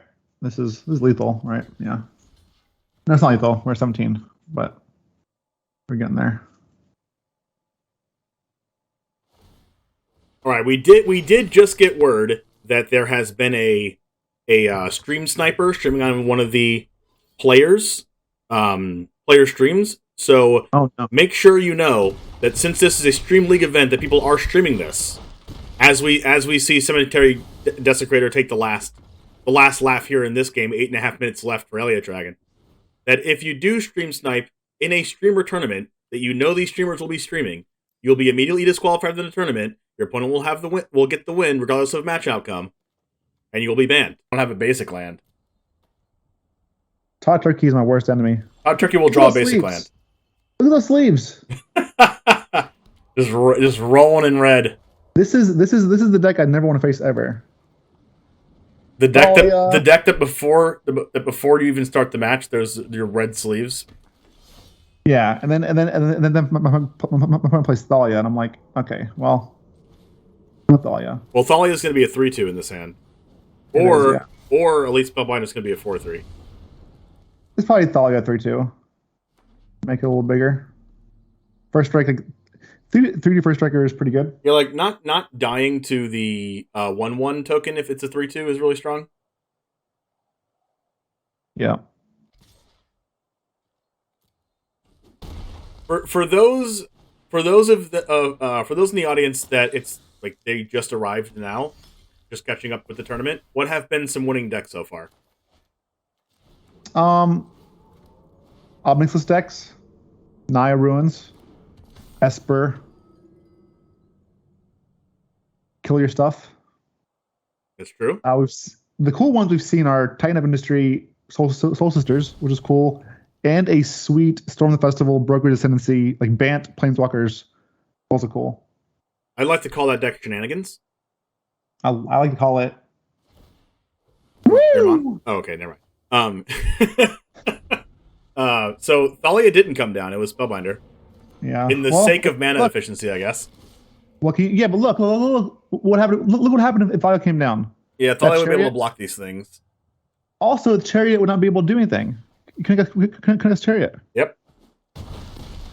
It's not always right to be mana efficient. All right.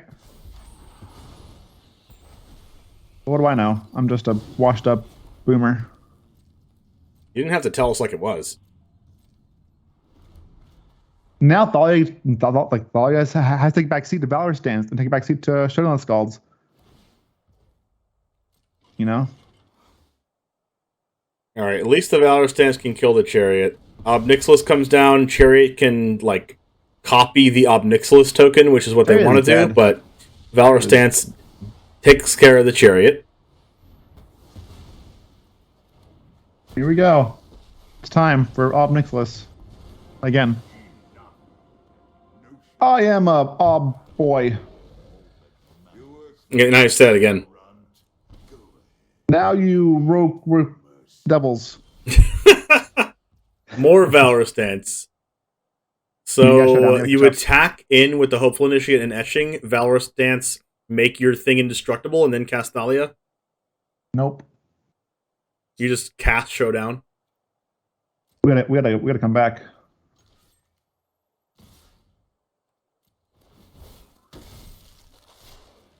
Let's see what happens first. All right. Yeah. That thing does get exiled.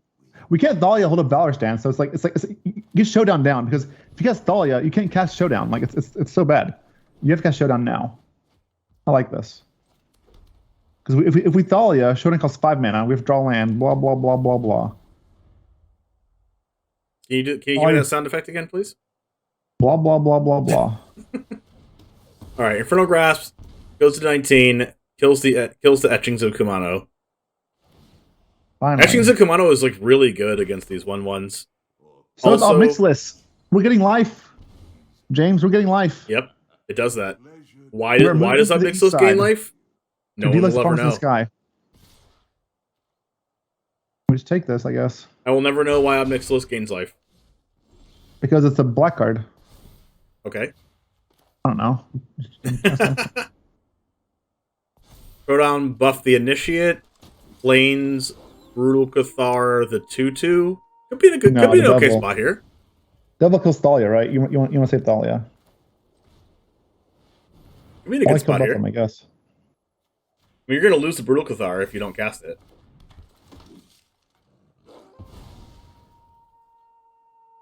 All right, let's kill one Ob down. I don't like going after the legendary one, though. I like going after the non-legendary one. Holy moly. No, it matters. The Adler deck is a 5 because of Ob Nixilis.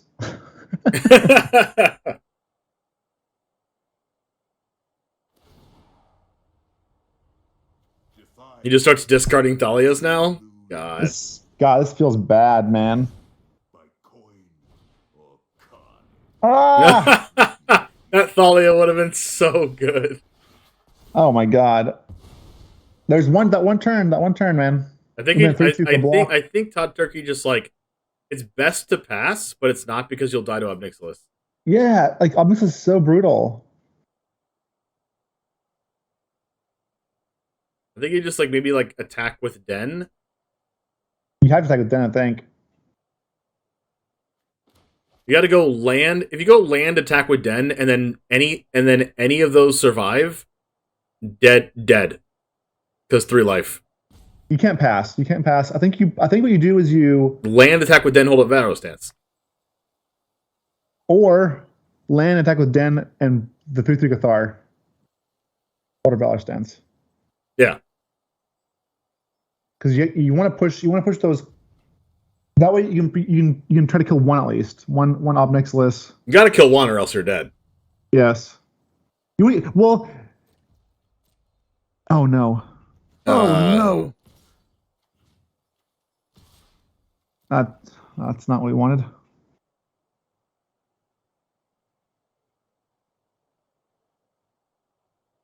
Well, it's okay. Turns out Ob Nixilis is pretty strong. No. Wait, are we killing one? Are we killing Ob Nixilis or now putting in one? God, I really like sending two. I like sending. Don't think you're some big hero. Wow, Jube let one die. So I guess holding up. I guess the plan here for Todd Turkey is discard the mountain and then block with the den and then Valor Stance with the den mana. Yeah. I still think that's a fine play. But it's only fine because Jub blocked the way he did. Oh god. Gotta animate. Yeah. I agree. Jub could have had two obs out and plus both of them, right? Yep.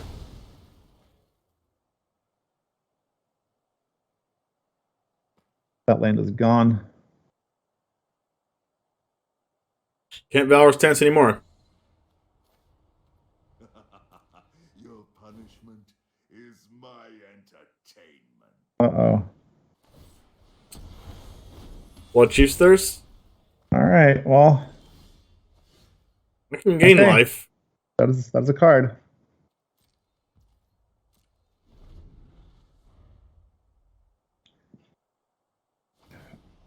We can't go to one because of doubles, right? Ob Nixilis having like freaking Liliana of the Veil vibes right now. This is so hard, man, because now it's like... Yeah.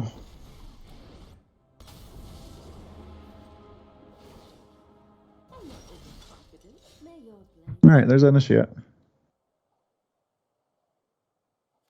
So do you like plus on a 2/2, attack through the Ob? Attack through the Blood Tithe, I mean? Put the Ob on sure. 2. If you cast Hopeful Initiate, it just dies to Blood Tithe Harvester, but like also Todd Turkey's now dead to any removal spell. Yeah, but you can't go to one. Because if you go to one, then the devil is just super lethal at any point. You got to you gotta stay at 3. Oh my god, that's it. That hurts. That's disgusting. Oh man, Thalia, this game would have been massive if we could have got it that one turn over Spellbinder. Man, this is the game where... No, it's not. Never mind. This is not the triple Spellbinder game. No, it's not. Okay. Number 24. It's like a plague. Harding. Come in, someone dies. Harding is playing here against Sendivoj. Gnarlid Colony. There's a Kaido on the board. This is more of the Esper Flash style deck with Tainted Indulgence and Obscura Interceptor, Wedding Announcements, Wandering Emperor. Here for Harding. Oh my god, we have Wandering Emperor and we have the Obscure Interceptor. It's like the best 1-2 punch, right? You're like, go, what you got? Don't play into Interceptor, get Emperored. Play into Emperor, don't play into Emperor, get Intercepted. Lose-lose situation. What's nice about this is like you can intercept. You can like Interceptor, then untap and main phase Wandering Emperor. Yep. And get huge tempo there.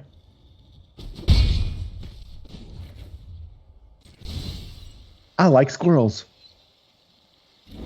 I didn't expect you to say that on this stream. He's got a squirrel on his shoulder. Who does? Oh, Kaido. Yeah. But I've never known that unless you pointed it out right now. What's the green 2/2? That is a gnarled colony. Oh my god, look at the art from Kodama, the West tree. Gnarlid Colony gives everything with a +1/+1 on it trample, right?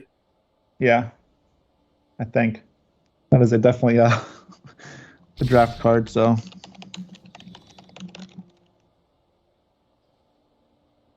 there you go.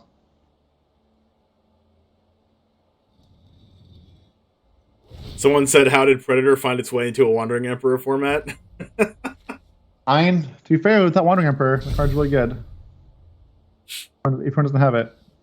And also a format of like Invoke Despair and like Riveteer's Charm. People are playing a lot of aggro too. You caught me. Okay. All right, that's called a commentator puppy. He's here. Now he's gonna narrate. Now you've done it. That's coming. Dragon, meet my wind. He's like, that looks like an exile to me, dog. You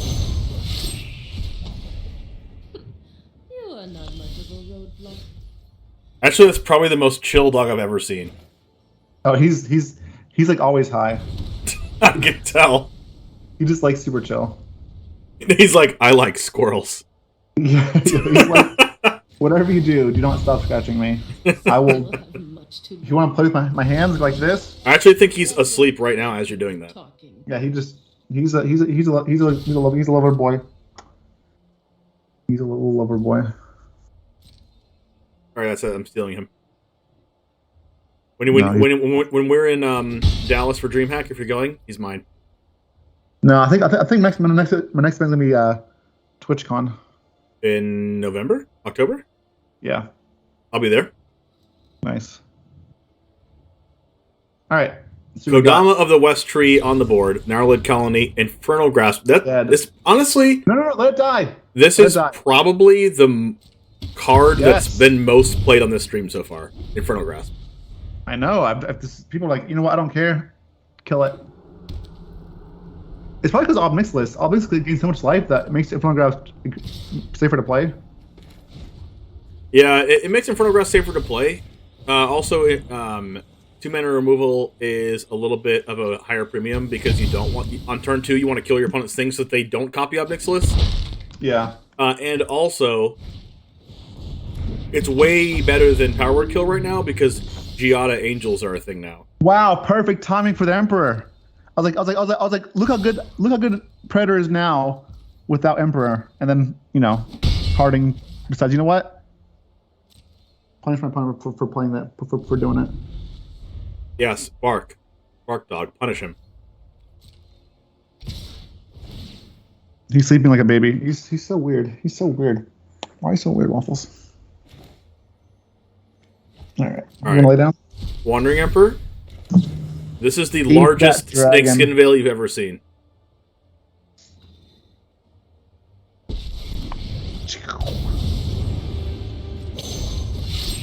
Run away. You'll be Fall farther into my wings. This is what you get. Do you think that that's sarcastic nice or a real nice? Definitely sarcastic. Wow. So great without Emperor, huh? Oh, yeah. Tainted Indulgence. Looking for a land here. Punished. Hey, Big Goon, thanks for the host. Appreciate you coming by. Also, member of chat takes the time to say Planeswalkers ruin the game. If I had $1 for every time I've heard that, I'd have $5. I agree. I agree with that statement, though. Guards, to me.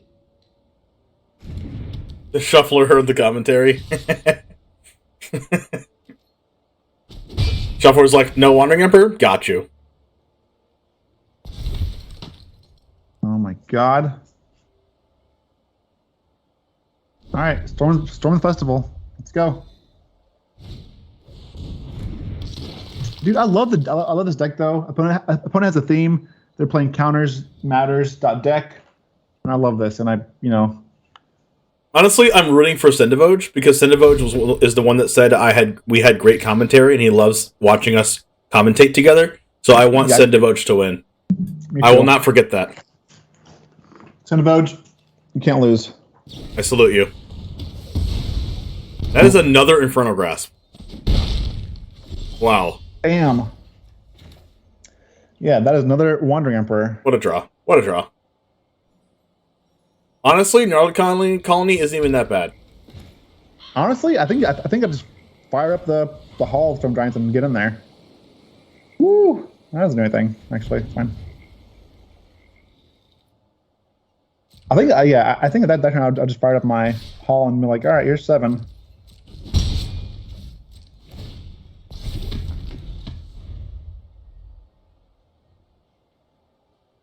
This is going to be a tilt. I'm going to tilt for Sin Voyage. Let's both tilt together. You ready? All right. When the Wandering Emperor gets cast, we both have to tilt together. I trust me. All right. I'm ready. All right, cool. I'm ready too.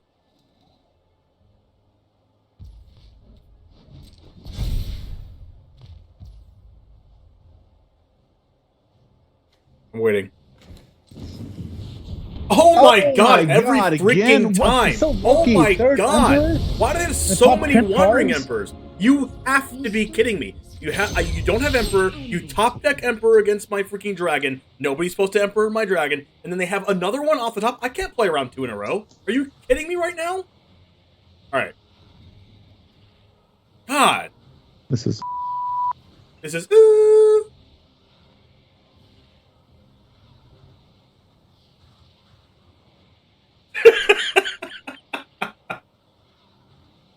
no more Emperors for me. All right, how long is this? Kicked it?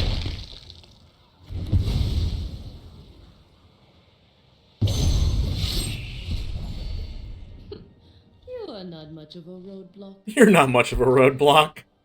Rude. It is rude. It deserves a tinfoil hat. I mean, now we just minus and hold up the interceptor, right? What are we doing? Okay. Ah. The actual best card possible to draw. I'm more tilted. Oh God. Wait, so someone actually has to... Can someone go back and clip our double tilt? I want that clip. I can't. I don't just want that clip, I need it. This doesn't even like... It needs to go into my loop. Doesn't help. Tinfoil hat doesn't help? And why do you have it still? No. Is it a conspiracy that it helps? James, this is too much for our brain. I don't know Not what's going supposed to help? on Weird.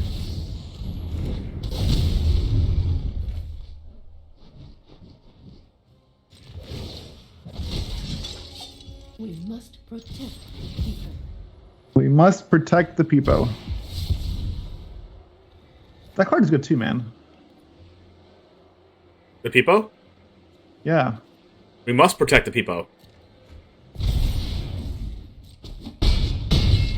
No, Rafame, whatever this thing's called. Rafame? Isn't that a Hearthstone card? Something like that. All right, Ugin. No, it's not Ugin. All right, fire up the hull. Fire it up. The land. Remember your training. Fine, don't do it then. Look at that. It's gonna be massive. Oh, really? Oh my god, the 6/9. Nice. Nice.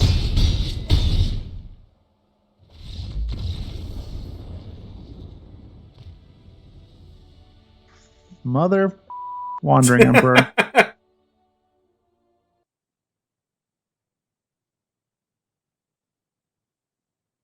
We've seen Jub play before. We've also seen Bold to play before. Meathook Massacre in hand. We're going to see a red or black here come down, and either Bloodtithe Harvester or Tenacious Underdog. Tenacious Underdog coming down first. Instead of Bloodtithe Harvester. Right? Because they can like throw away the underdog to the blood. Right. I do like playing Harvester first in this case. Also, Harvester doesn't get Vanishing Verse, and you really don't want Tenacious Underdog to get versed. Yeah.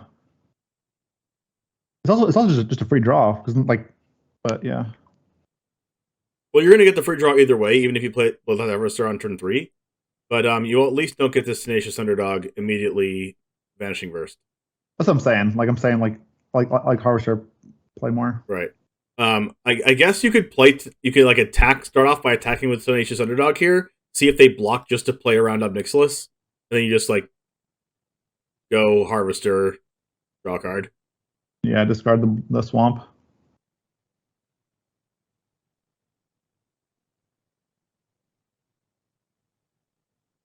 Okay. So in a spot, we can. I mean, they can both underdog, but Jub has the advantage with the Harvester. Harvester's coming out to be like one of the better cards in Standard, especially after Ob Nixilis. Yeah, I feel like it took a long time for that card to like find its like footing, so to speak. But it was doing really well in the Anvil deck, right? But like, right, but like outside of that, people didn't really play it as like just a mid range 2-drop, you know?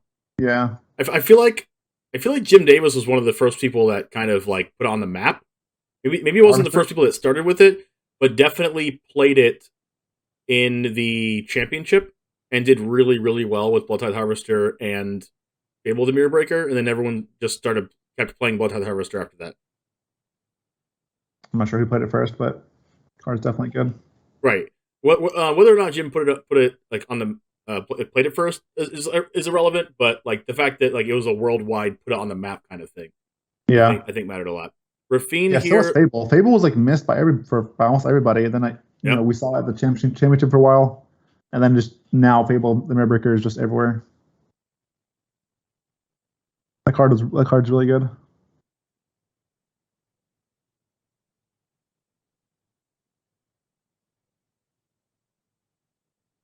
I think it's safe to say just the Harvester is just a good card that like I'm sure people have played here and there, then you know eventually caught on. It's not like it's not like it's like random card that's like I don't know like Jugan Defend the Temple or something like crazy. Right. It's that's kind of what I thought of Fable the Mirror Breaker when it came out. I was like, oh, it's just one of those sagas that's like kind of bad, you know? Well, I thought it was good, but not. I mean, I just I just didn't play it personally either. To be fair, I still don't play it. It's not really my style, but it's still a good card. Very good card. All right. Discard the pathway here. Or the. I mean, I don't think discard me hook. Useju.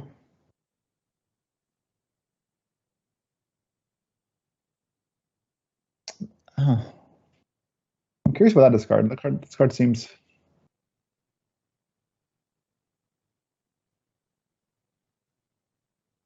All right, we're going in. There we go. 3 Harvesters and an Ob Nixilis. Yeah.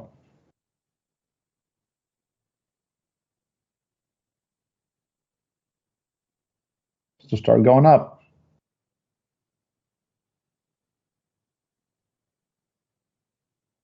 Yeah, Ob can be played aggressively too, or like defensively if you need life.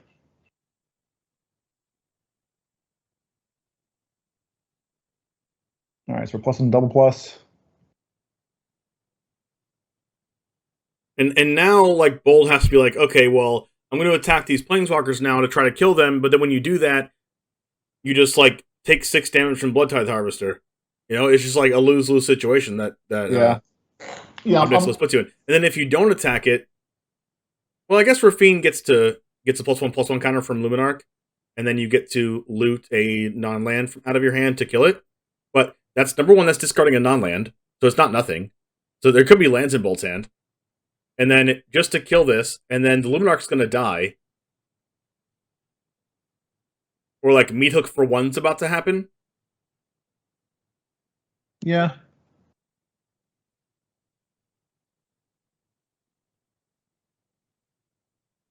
Interesting.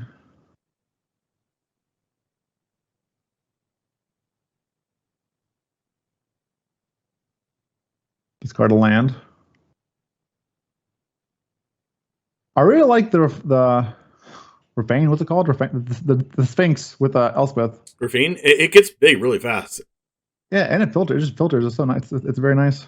And it has 4 toughness. It's a good blocker, and it also has Ward 1. So it's like not nothing to get rid of it. Yeah, so Ward 1 is also pretty big because it stops like Skyclave from just eating it right away. And it also gives your stuff, other cards, the ability to have counters, not just itself. I know. So you just yeah. play it on turn 3 and you can just like buff other things, which is really strong. It's a good card. There's me hook. All right, well, Ob is dead. I mean, Ob did his job though. I would say. You rhymed. I rhymed. Ob did its job. Aha. Aha. The fact that Rafine can have enough damage to kill both of those is nice, without like instantly losing the game. He's getting big. He's been working out, or they've been working out. This thing's been working out. The fact that Bold hasn't instantly lost the game by trying to attack down the Ob Nixilis is relevant. The triple green, no green source deck on turn 6 of the game. Perfect. Classic. Bold could just get blown out by meat hook triggers here. Graveyard Trespass is going to drain a life and take the underdog. Yeah. And then also have a haste underdog next turn. Yeah, Bold has to find his own meat hook. Otherwise, he will lose to meat hook. That is a big old Rafine, though. It is. Can you imagine that's nice. a 3-drop? That's a 3-drop. That is a nice. I love his power toughness right now. Same. That power. He just should never attack with it ever again. Just to I think that's a little slight mistake to attack with it. Yeah, no more attacking. We won the tournament. Or just keep looting lands.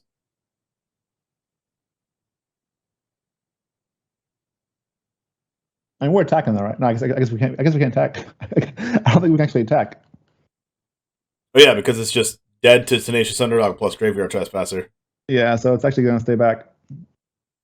Look at that, you got your wish. Dead, though. Like, Trespasser hits us for 1. And then one hits us, like, we're still dead unless we can have a blocker. Just dead to meat hook. Meat hook is such a... That wouldn't be the first time we've said that this tournament. Dude, that card is just obnoxious. Oh yeah, if passes turn, a Graveyard Glutton happens. And then there's 3 damage from this, and then 2 damage. Oh, it's just dead either way? It's just super dead, yeah. Unless there's a Vanishing Verse. I mean, yeah, has to be Vanishing Verse. Alright, okay. Well, at that point, why pass turn then? I guess to get them to attack with both. Fair. We're at 2. Man, this could be another game where we stabilize at like 1 or 2 life and just come back. Yes. Brutal. Wow. Okay, that was a good play by Bold though. Knowing that Bold had the Vanishing Verse to like bait the attack there. Yeah. We need some burn. We got Meat Hook Massacre for the burn. You know what burns? Ob Nixilis. You know what's game? Ob Nixilis off the top. How about a green card? Those green cards are going straight to the graveyard. Man, what insane. It's so insane. They get so low. They get so freaking low. And then, like, the comeback. This will be 2. I mean, also, Jub has drawn 0 green sources. I don't know how many green sources are in Jub's deck, but... He drew 1 and threw it away, to be fair. He drew Beseju and tossed it That is true. A blood token.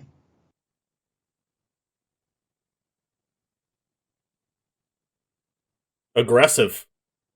I mean... Is that lethal?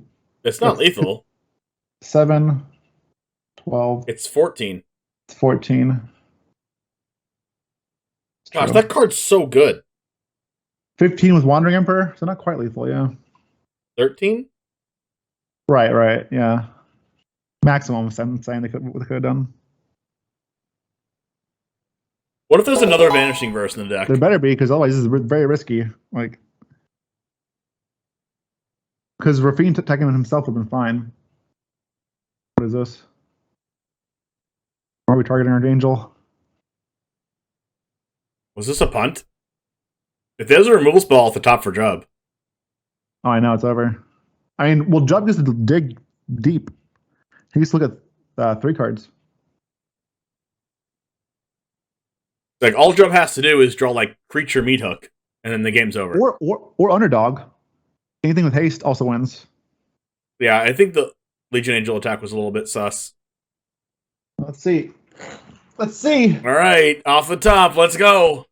Haster. Oh, Blood my Chiefs, God. that's the game, right? I mean, unless he has Vanishing Verse. No reason to attack with 2 things unless they had Vanishing Verse. Yeah, there's... Okay, we're at 4.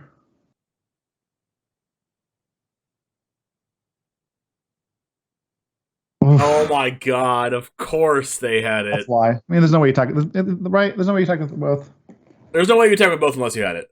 Welcome back to Stream League 11, sponsored by CoolStuffInc.com. We're in the top 8 here with AliEldrazi. Right over to me. Oh, We're getting close to the end. yes. Can you wrap up our top 8, and then after you tell us who is in the top 8, go over who will be featuring in the first round of top 8. Who got 8th and then all the way to 1st? Who got 8th all the way to 1st? Yep. Waffles got 8th. Wow, No, Waffles. So we have, at 8th place, we have Lucas playing Jund Werewolves, Buttons playing Naya Runes, Scott Sawyer playing Esper Midrange, William Handy playing Naya Runes, Jimmy playing Jund Midrange, Tom Maxwell playing Boros Aggro. And then in first place, we have Luca 6-0 with Esper Midrange. With a couple really timely Vanishing Verses and Legion Angels. Yeah, Bold is only undefeated in top 8. He's the only one that's been undefeated.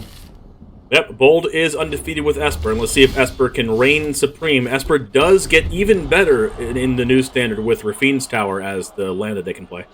Yeah, Bold gets me on play every match because he's first seed, so yep. Big. Now, no untapped land for Lucero, though. No Keswick Natural Sun turn 2 is going to be huge. Yeah, it's a very slow hand. It's alright. Lucero didn't make the top 8 of this tournament by not keeping hands like this. Told you. Oh, good draw. That is excellent. That is what we call the nuts.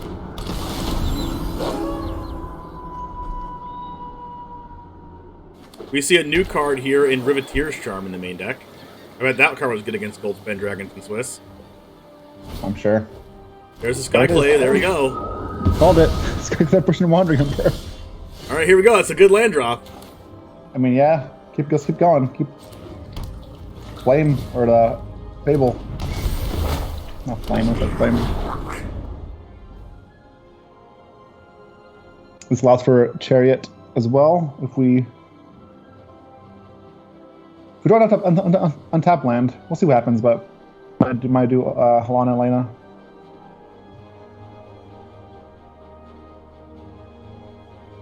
The Troy's Envoy is not Vigilance as Trample. Could be a Wandering Emperor.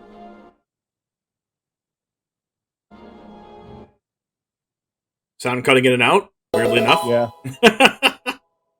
Rafine? Okay, I think the sound's cutting in and out for when they look at the opponent's when they change tabs. I mean, what? When they change tabs and look at the opponent's deck list, that's when the sound goes out. Alright, Skyclave Apparition gets to become a 3/3 here due to Rafine. Rafam, I mean. Halo Mirrorbreaker discards a tap land, and that's it. It's a second Helena Elena. And then this 2/2 gets to become a 4/4. Attacking through the Rafine is really strong here.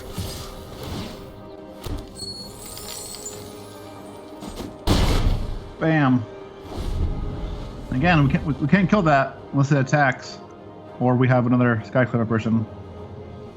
These 4-drop threats are huge for Luke. Could see like tap land Wandering Emperor, or like Lolth if Bold plays it. Yeah, he does plays it all. Plays all the walkers. Nate Fennelly thanks for the raid. Thanks for the follow, Markized. Thanks for the follow, Harad58. Alright. Oh, he pitched double Rafam. That's a good pitch. Rafine gets out of hand. Like here I am saying Rafam now. God, I hate you. All right.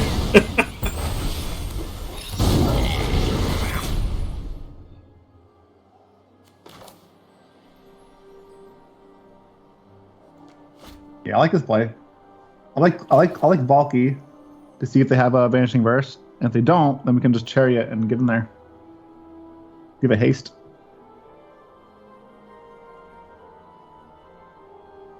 Yep, Halana can give the Reflections haste at the start of combat, and then Reflections can give something else haste. Could have like played the Chariot and then animated it. Yeah, that's the one I want to see the Valky go with Pixie. I like not attacking with a couple.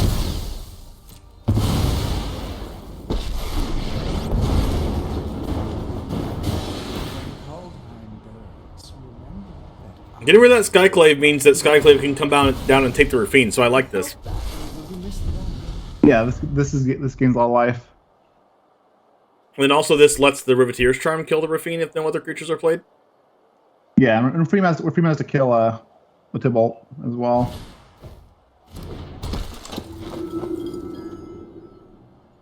Vanity versus is really bad this matchup. It's like not really bad. It's just not as good as other matchups. Apparently there's an Echo live here, so if there is an Echo, let me know.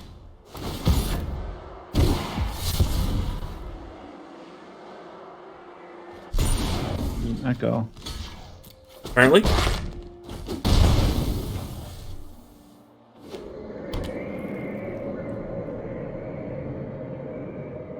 Alright, so we have 4 mana available here. Wandering Emperor, as always. Never didn't have it. Always has it. You are the energy of battle. My judgment is Whoa. final. Pretty good. No land off this, though. Oh, so many painful Yeah. memories.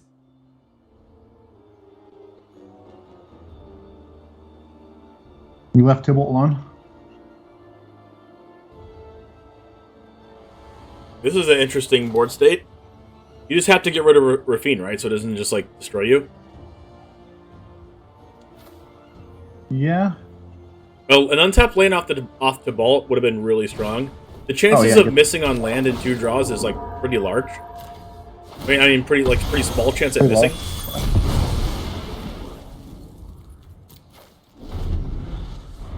I mean, I think I might swing there on the Emperor.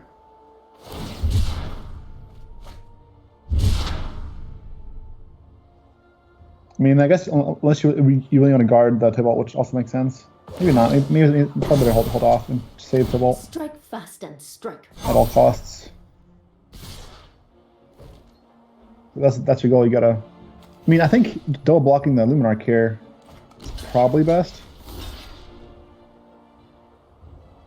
You give them a 3/3, but your Tibalt lives and 2/2 lives too.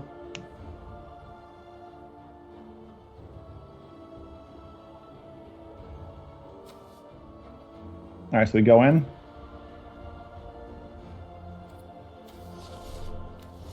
Yep. Thinking about Luke thinking about jumping.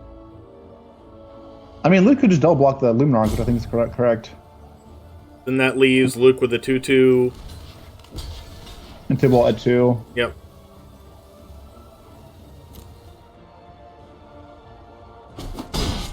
But this also clears the way for Meathook too. Like, you know, like Bold gets back his 3/3, but this allows us to Meathook if we want, and also plus Tibalt. So someone said there's a bug with Charm, right? Because now, like, we can still cast the card with Charm. Well, that wasn't with Charm. That was off the vault, right? Share in my pain. Okay, not bad.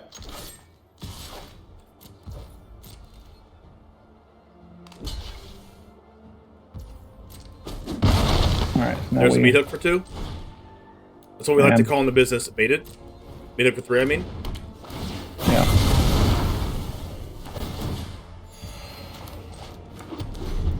Alright, is this Tibalt killable for Bold? No. Can't stack play it. There's no void run in the deck. To me. You have to attack it. Probably gonna run away with the game. Yeah, Tibble is. See, and these Jund decks playing Tibble instead of stupid Titan Ministry is so much better. Yeah, because you can just cast it on turn 2 and then sacrifice it to Ob Nixilis if you really need to. Exactly, and then or turn 7 you win the game because it's just absurd. Or 7 mana. Yeah. Riveteer's Charm being resolved here, getting rid of this Rafine. Rafine is definitely a theme here in the top 8. Yep, and Jund is definitely back, obviously.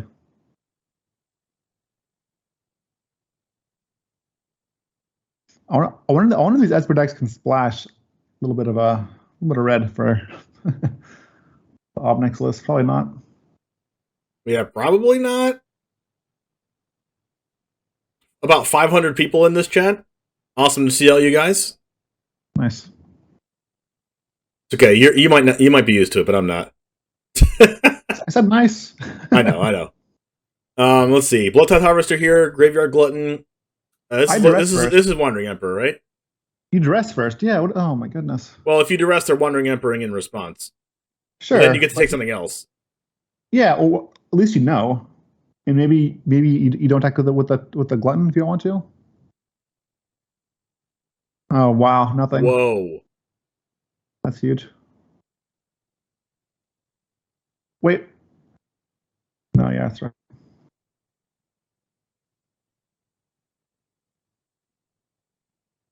That's huge. Taking the Obscure Charm means that the Rafine can't be brought back out of the grave. Yeah.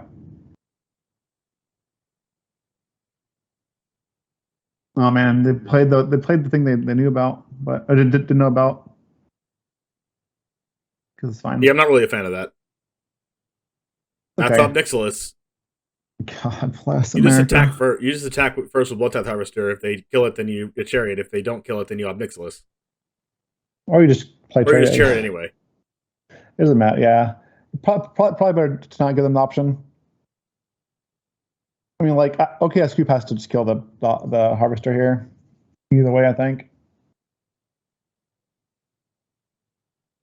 It's a good amount of life gain, but not going to be good enough against what's already in hand here, unless Scoop draws Wandering Emperor. It's always Wandering Emperor. Play 4 of those. Card's insane. It is really good. All right, Cadillac time. It's Cadillac. It's sacrifice the Cadillac. It's sacrifice a 2/2 to Ob Nixilis. Minus plus it, and then plus the other one, and then Chariot copies the other one, and then you plus it again. So this is 4, 5, 6, 7, 8, 9, 10 damage. 10 damage? Oh, God. This is ridiculous. This is silly. Discard 2 cards, copy this, take 4, go to 5. All right, Absolutely. your go. Planeswalkers. Do you have Shadow's Verdict or not? God. God bless. Can you imagine three mana Planeswalkers on the board? From one card? Jelly? No, I can't. That's. Yeah. I mean, you got to discard the last card. I mean, it's got to be. What, March? I don't even know. Black March? Wandering Emperor. It's got to be Black March. Good game. Yep. Wow. Got to be Death. It's so crazy how fast Ob Nixilis can kill your opponent. Turn 2 creature, turn 3 Ob Nixilis. And if you do that, then you could have a chance. Also, just like getting a big lifelinker and hopefully it doesn't die. I mean, I feel like if you're playing Naya Runes, you have a chance no matter what. It's just your deck could just like went out of nowhere. These Jund decks are good because they just have infinite removal. So like, it's good at keeping everything off the board. I think it comes down to like how many showdowns are we drawing? Because showdown can easily just. This is an Ob Nixilis, like either plus or minus, but like even the minus is fine because you can just sack the token to Ob Nixilis. Next turn.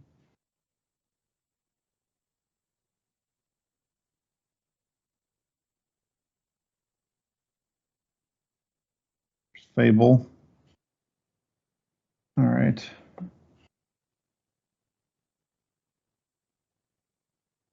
Doing the minus Ob Nixilis line is a little bit weird because then you can't kill the 2/2. I think I like this line from Jub. Yeah, this is where you want that Jun spell, the 4-mana Jun spell, the Inferno card that kills a creature, then kills an enchantment. Yep. It's like, say they play Jukai Naturalist here or whatever, Yeah. then you can like kill the Fable and the Naturalist. Yeah, it's huge.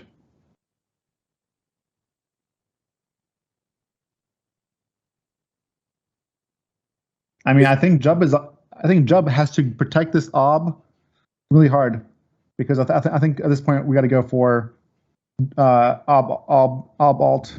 This is a Ranger class. We need that Ob Nixilis alt because we have nothing in our hand going on for us. Wow. I lied. We have Goldspan Dragon. We've had the whole time. We've had it.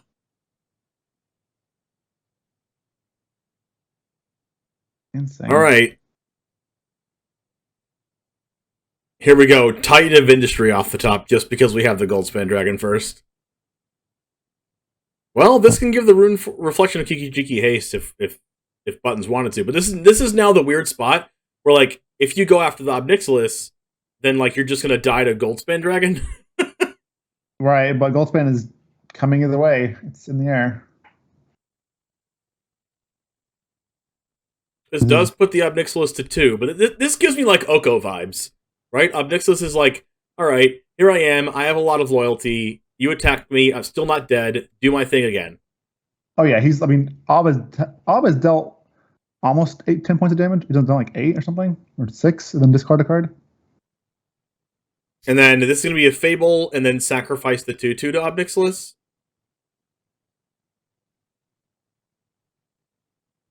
And then, like, there has to be a lifelink rune to get back in this game, I think. Yeah, which can happen, but... Buttons is going to be at, like, discarding the hand or at 2 life? I mean, he can clone the Runeforge and get the lifelink run. That's true. Which has to happen, right? So you Reflection the Runeforge champion. Good draw. Yeah. If there's an untapped land here, there is an untapped land, which means you can clone and give lifelink rune. You have to do that, right? You could lose otherwise. Or already have it. So now, man. I thought the Visitor was going to come down first. Maybe I don't think one mana spell they have. Has to be safekeeping. Yeah. He's killing a token. And then Buttons is going to go to 9 life. Wait, is Buttons killing a token or the? You want to kill the copy, right? Or the? Yeah, he killed the copy. Or Legendary one. Oh my gosh! Oh my gosh! Oh, that's brutal. When Reflection goes to copy the Runeforge, it can get power word killed. Right, but you want power kill now because if you do EOT, they get a Runeforge, but they have safekeeping. Remember, so like, yep. Yeah. I mean, I'm telling you, just it takes one showdown, and then the Naya Runes deck is gonna come back really hard. Like this attack doesn't do anything, right? Because Runeforge Champion's just gonna go back to 11. Yep. At least. And now we can copy the Runeforge as well. Wow. Showdown is brutal. Game's over. Yeah, I'm telling you, man. These Jund decks are 1-for-1 people. These showdowns is gonna close it out. I honestly think the Ob Nixilis could have been played on turn 3. Oof. Without sacking. Yeah, I agree. I agree as well. But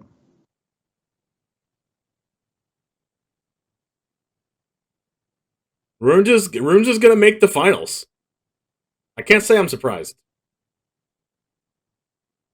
both Naya Runes decks are in top 4. Yeah. And 3 of them entered. Out of like what? 50 players? I just want to say, James asked me, Ollie, what do you think is gonna do well? I was like, Naya Runes, if people play it. And then the next thing you said after that was, but I don't know if anyone's playing it. Yeah. Yeah. I mean, it's just the best deck that people like just don't want to play because it's good. And I get it. Like, I would definitely have a gentleman's agreement to not play Naya Runes, but here we are. And all of a sudden, Buns is at 18 life. Yeah, just insane swing. All right, it's impressive showing for a Jeb though. Top four is no joke. No, solid finish. Very solid finish. GG's all around. Lands. So We also saw Lucero do the little switcheroo and side out every copy of Ob Nixilis against Runes. I mean, I like that. Ob gets run over here. Like they have trample stuff. They have low mana cost. Trample, lifelink. We saw how like Ob Nixilis was good in the last match that we just saw, but it wasn't, you know, as game winning as it usually is with how much lifelink the deck has. I like this walkie play. Oh my gosh. Oh, there's a Strangle. Yeah, we're good. Strangle's gonna be good. Yeah. And then we need to duress the Fable, because we need to. Because their hand is like full of lands, so.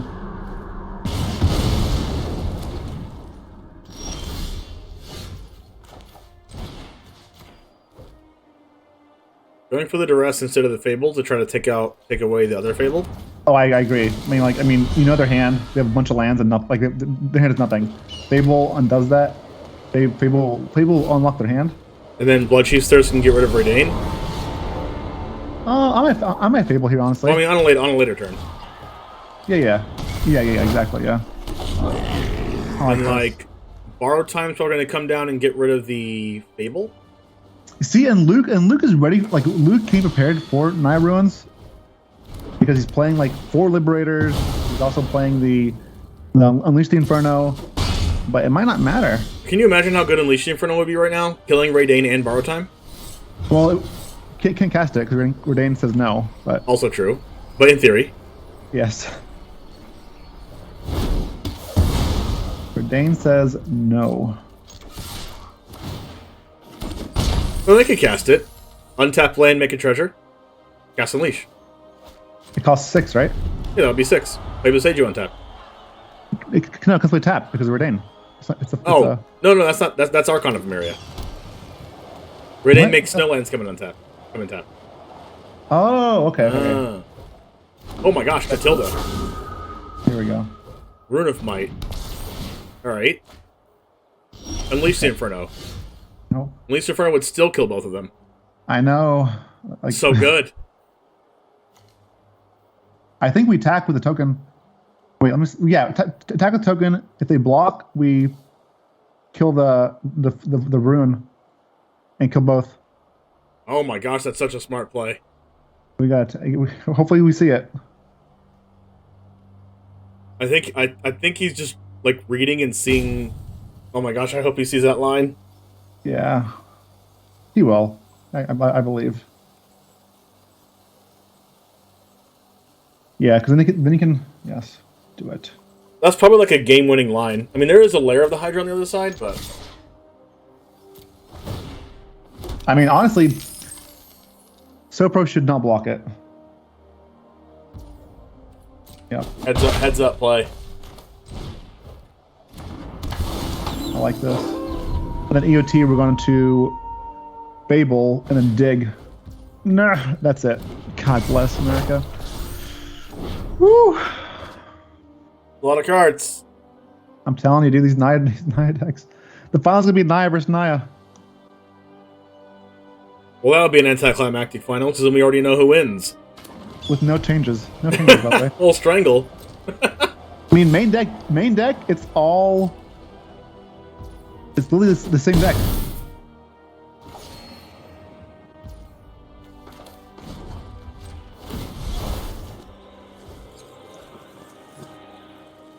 Oh yeah, Temio Safekeeping stops this. Oh my gosh. Oh, shoot.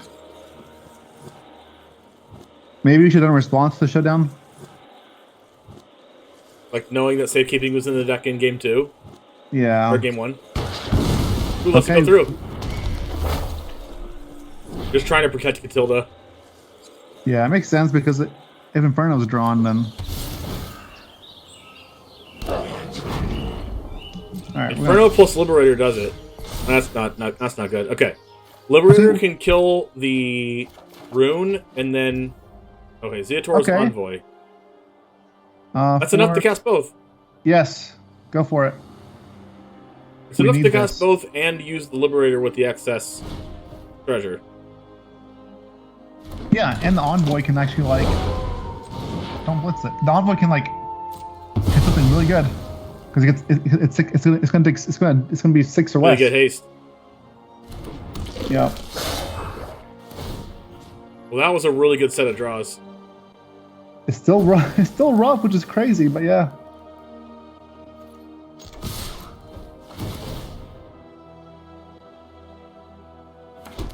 All right. Does Envoy pay without paying his mana cost? Yes, if it's power, if it's 6 CMC or less. Here we go, Valky off the top. No, it has to be 6 or less. Well, yeah, it is. It's 2, and then you just cast the other side. Sure, I got you. Wait, can you cast Tibble? Pretty sure you can, right? Oh my gosh, nothing in hand. Just lands. I mean, but he has everything he needs in play. That Matilda's gonna be a 20/20. It is. Like there's 2 ruins.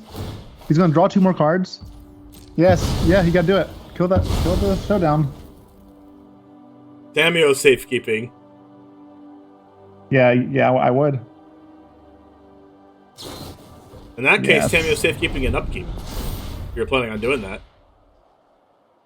Make them waste a mana. Not that it matters. So brutal. Oh my god. What? That's off the top. Nice. That's it.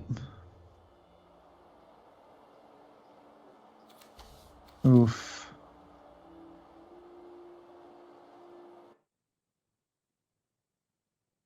Good job, Waffles.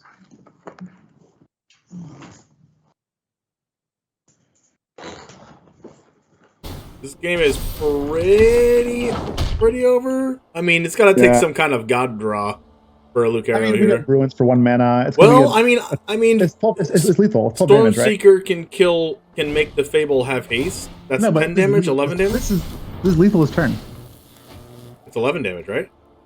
I mean, if he finds one more ruin. No more spells. No more spells. Oh my gosh! 1 life. It's not lethal, but it's lethal. All right, here we go. Reckless Stormseeker gives the thing haste. 2 Zeatora's Envoys with haste attacking. Let's go. 2 chances to find a removal spell for Catilda. That's what we need to do. Yeah, we need to have hold full control. Full control. Well, the game actually full controls for you, I think, now. At the start of combat, nice. It lets you. All right, because we need to find the charm. Privateer's charm. All right. I mean, we could look pretty deep.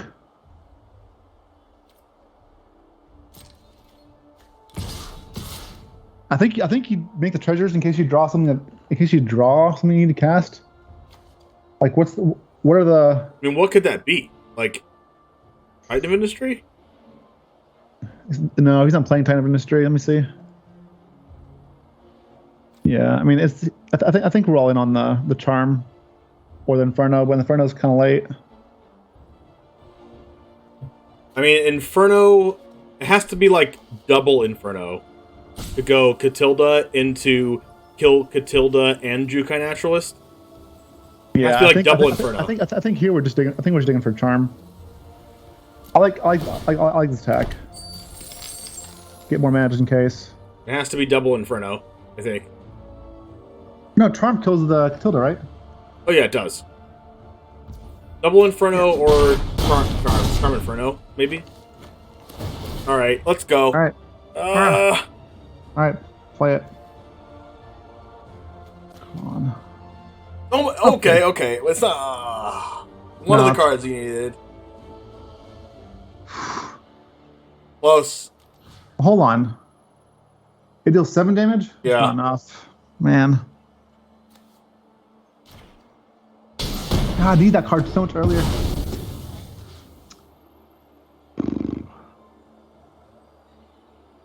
Oh, brother. Close, man. That's rough. I do like the haste Zeatora's Envoy get a copy of it with reflection. I do like that. I mean, Luke played this well. I mean, it's just, again, The showdown. yeah, they found Showdown. Luke did not find his Infernos till way too late.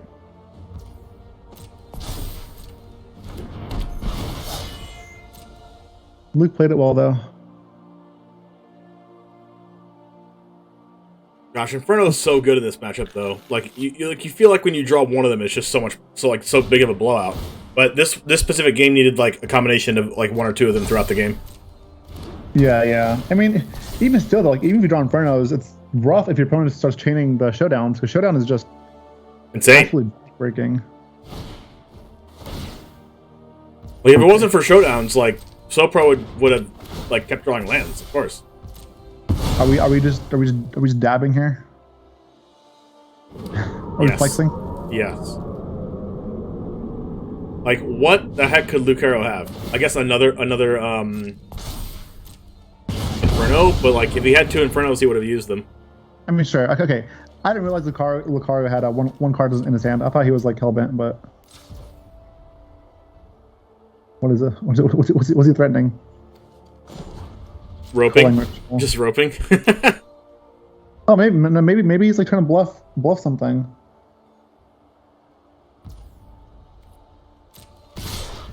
Yeah, he doesn't care. Pro's like, yeah, I'm attacking. It is Runes mirror match in the finals, the most exciting thing that you'll ever see. Yeah, I just want to say that again. What did you ask me in the game? What did you ask me in the game tournament? I asked you, what do you think would be a good deck in this tournament to make it into Top Cut? And then what did you say? What was your answer? Naya Runes, if they enter, 3 people entered, and 2 of them, the final is literally Runes versus Ruins. It's so ridiculous. You can't make that up. You just can't make it up. Man, who'd have thought? This has got to be the most anticlimactic finals ever. What card would you ban from this deck if you had to ban one card? If I had to ban one card from this deck, what would I ban? Yeah.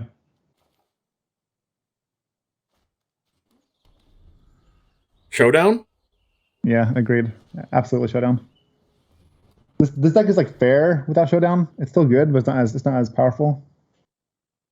Definitely Showdown. Showdown is like the card that keeps this deck together. Because it runs out of gas eventually. Like the deck runs out of gas eventually if you take out Showdown.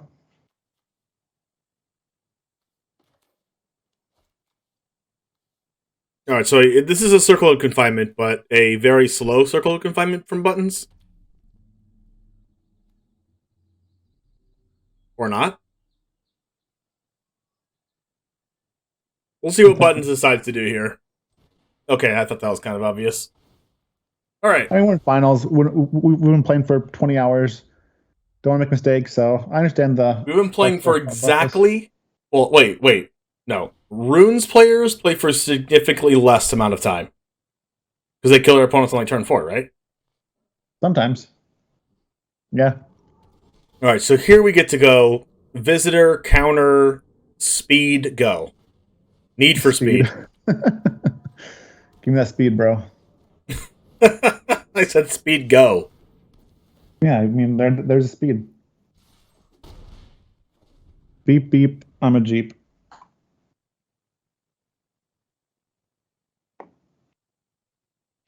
Hopefully Buns, after he wins, or if he wins, he can, out of top 8ing, he can upgrade from a potato to, maybe a tomato or something.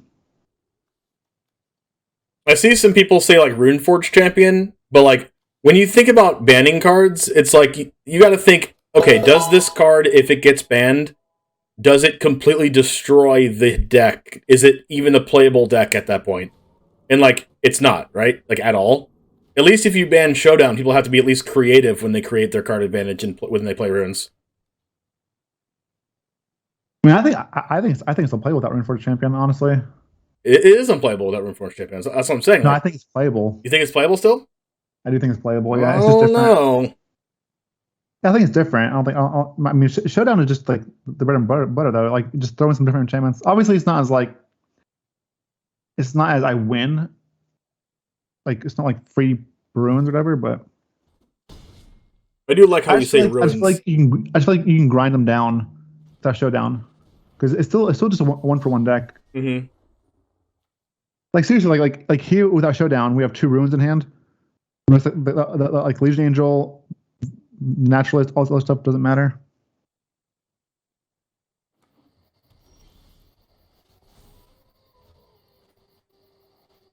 All right, land, visitor. Okay, we can't cast Legion Angel here in this hand if we cast the Naturalist. Yeah, I think Naturalist is better though. Angel's just whatever at this point, right? We should probably go to Sopro instead of watching Buttons Just for the quality? because the quality is kind of bad. Yeah, let's do that. So let's go ahead and go over to Sopro.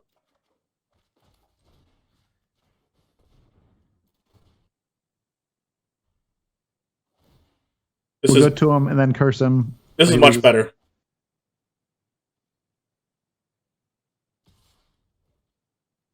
Perfect timing. Watch him die.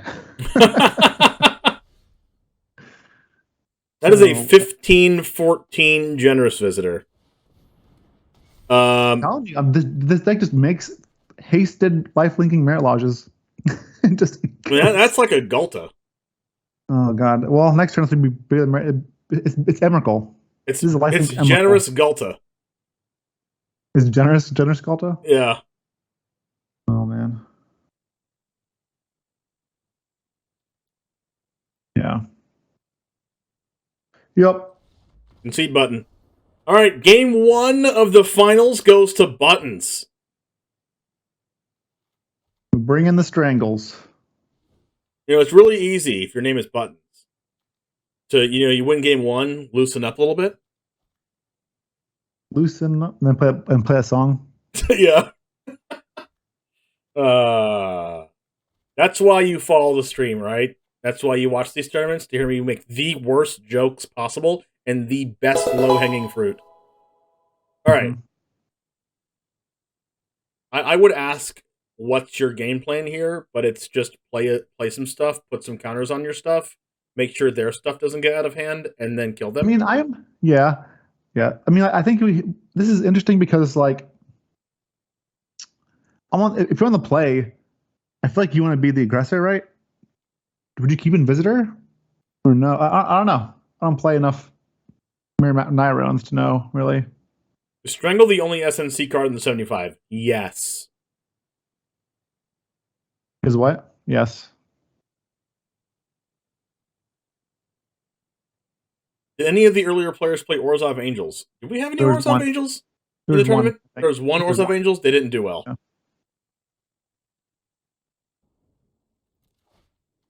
I'm glad, Tokyo. Actually, the best card in these decks from the new set, Jetmir's Garden.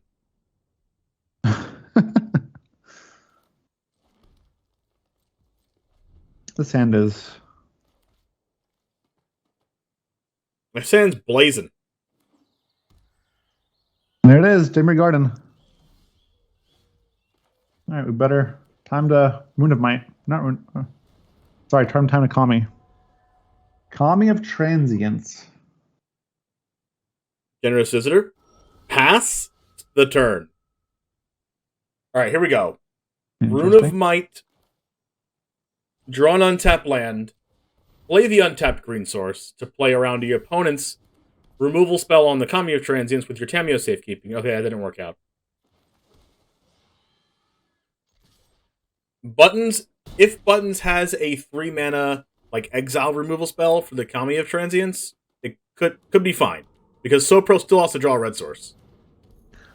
Yeah, but Buttons has the Buttons also has. That's what I'm saying. Like, don't you just want 8 Kami Transients? So just keep your visitor.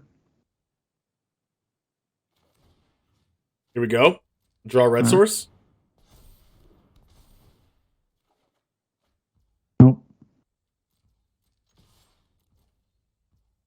Is this going to be that one game in this match where someone's freaking mana screwed and it's going to be so pro? Let's see if Buttons has a fourth land.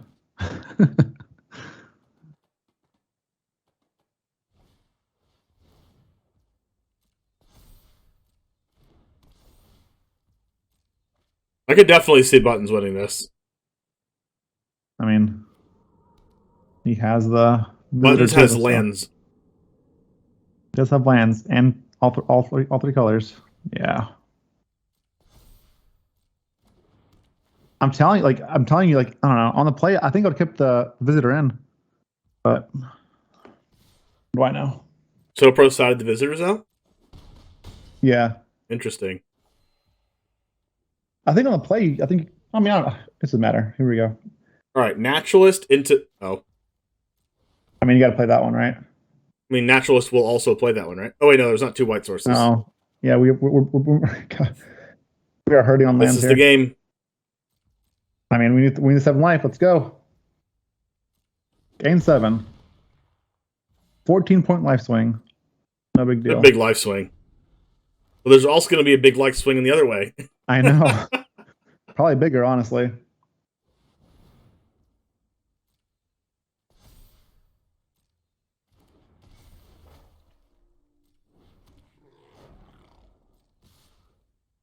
All right.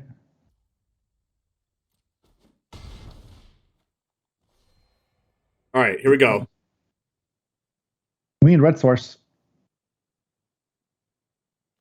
Or think about actually. Okay. I mean, it's not nothing. Yeah, I think we just naturalist. Then Naturalist, Rune of Might, try to draw red mana. Draw Jetmir's Garden, play that pass. Play it in attack. Sure. You know what I meant. Man, we are all in here.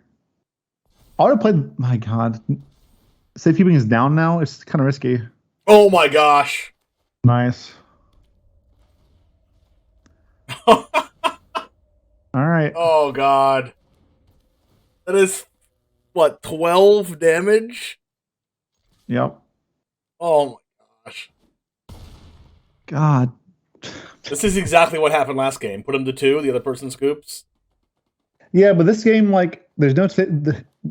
We don't have safekeeping up. Buns needs to discard. Buns gets to look at 3 cards to try to find a circle of confinement or borrow time or something to deal with the Kami. And now the game's basically in the hands of, does Buttons have exile removal for Kamiya Transients? Or just any removal at all? Yeah. So if you don't have it in the hand for Buttons, you're just like power discarding 2 cards here. Absolutely. Absolutely. Unless you can make your own Runeforge huge too, like make it a 12. Wait, is that 1 card? Discard 1 card? That was 1 card. It was a safekeeping. Okay. That makes me think that Button's hand is perfect.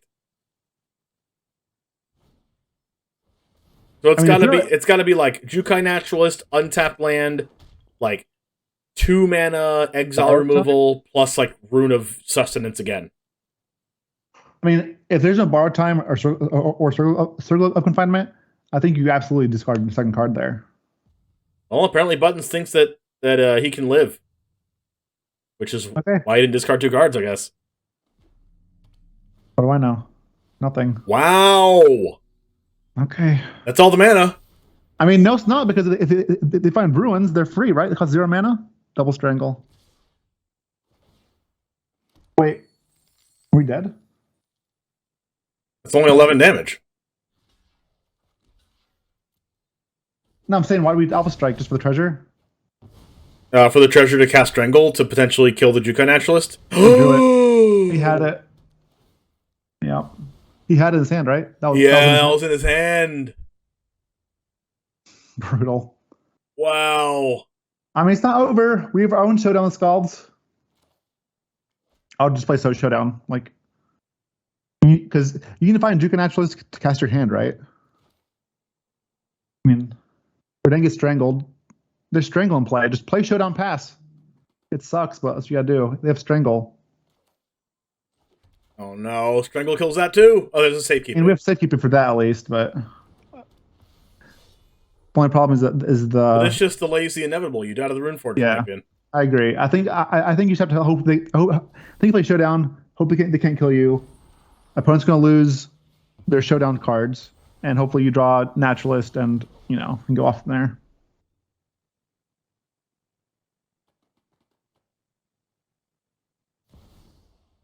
Elspeth? That's pretty good. That's the one new card, by the way. In their Could sideboard. get a Circle of Confinement. No, it's gonna plus. Plus for Vigilance. Plus for Flying. Okay, I'm wrong. The top 7 cards. All right.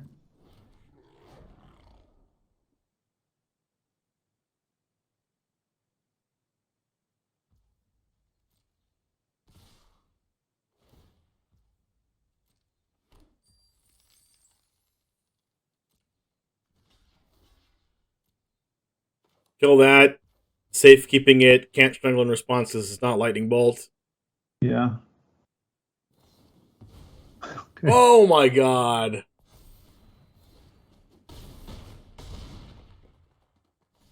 But here we go. Like, this is what we said though. Like now, what are you gonna do? Wow. God. I mean, that's pretty good. Top deck borrowed time, I guess. What you gonna Oh do? no! Don't tap the red mana. I guess. Oh, I guess okay. I guess they want to cast Radiant anyway. Maybe.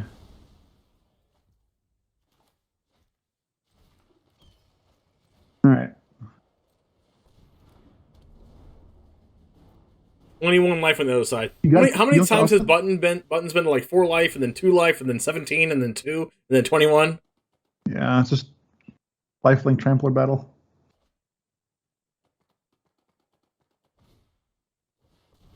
Oh god. It's got to be it, right? I don't know. Because we can copy the Runeforge if we want to.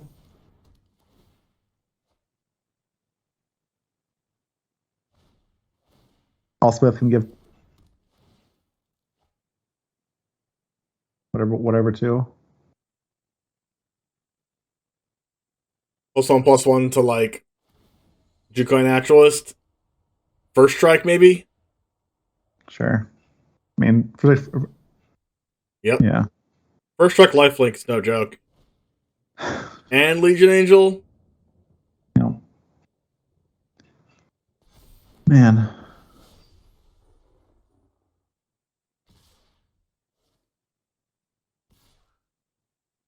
It's lethal. I can't see because the angel's in the way. There's a 4/4, 3/3, 7/7. So block 7/7, block that, take 5. Not lethal, but it's also That's just simple, like though, right? So it's 4, 5, 6, 7, 8, 9, 10, 11. I mean, oh, that's terrible. Yeah, you go to 1.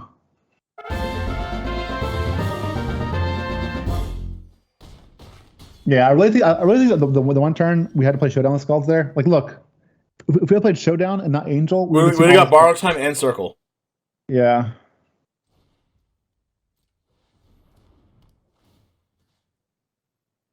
Oh, Now what do you circle? Like everything? We need at this point it's gotta be like a farewell. I mean, I just got Showdown. See what we would have hit.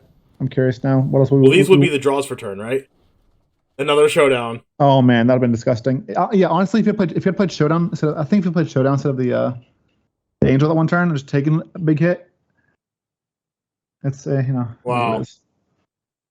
And Buttons wins Stream League 11 with Naya Runes. Ba-da-bum, bum, bum, ba-da-bum.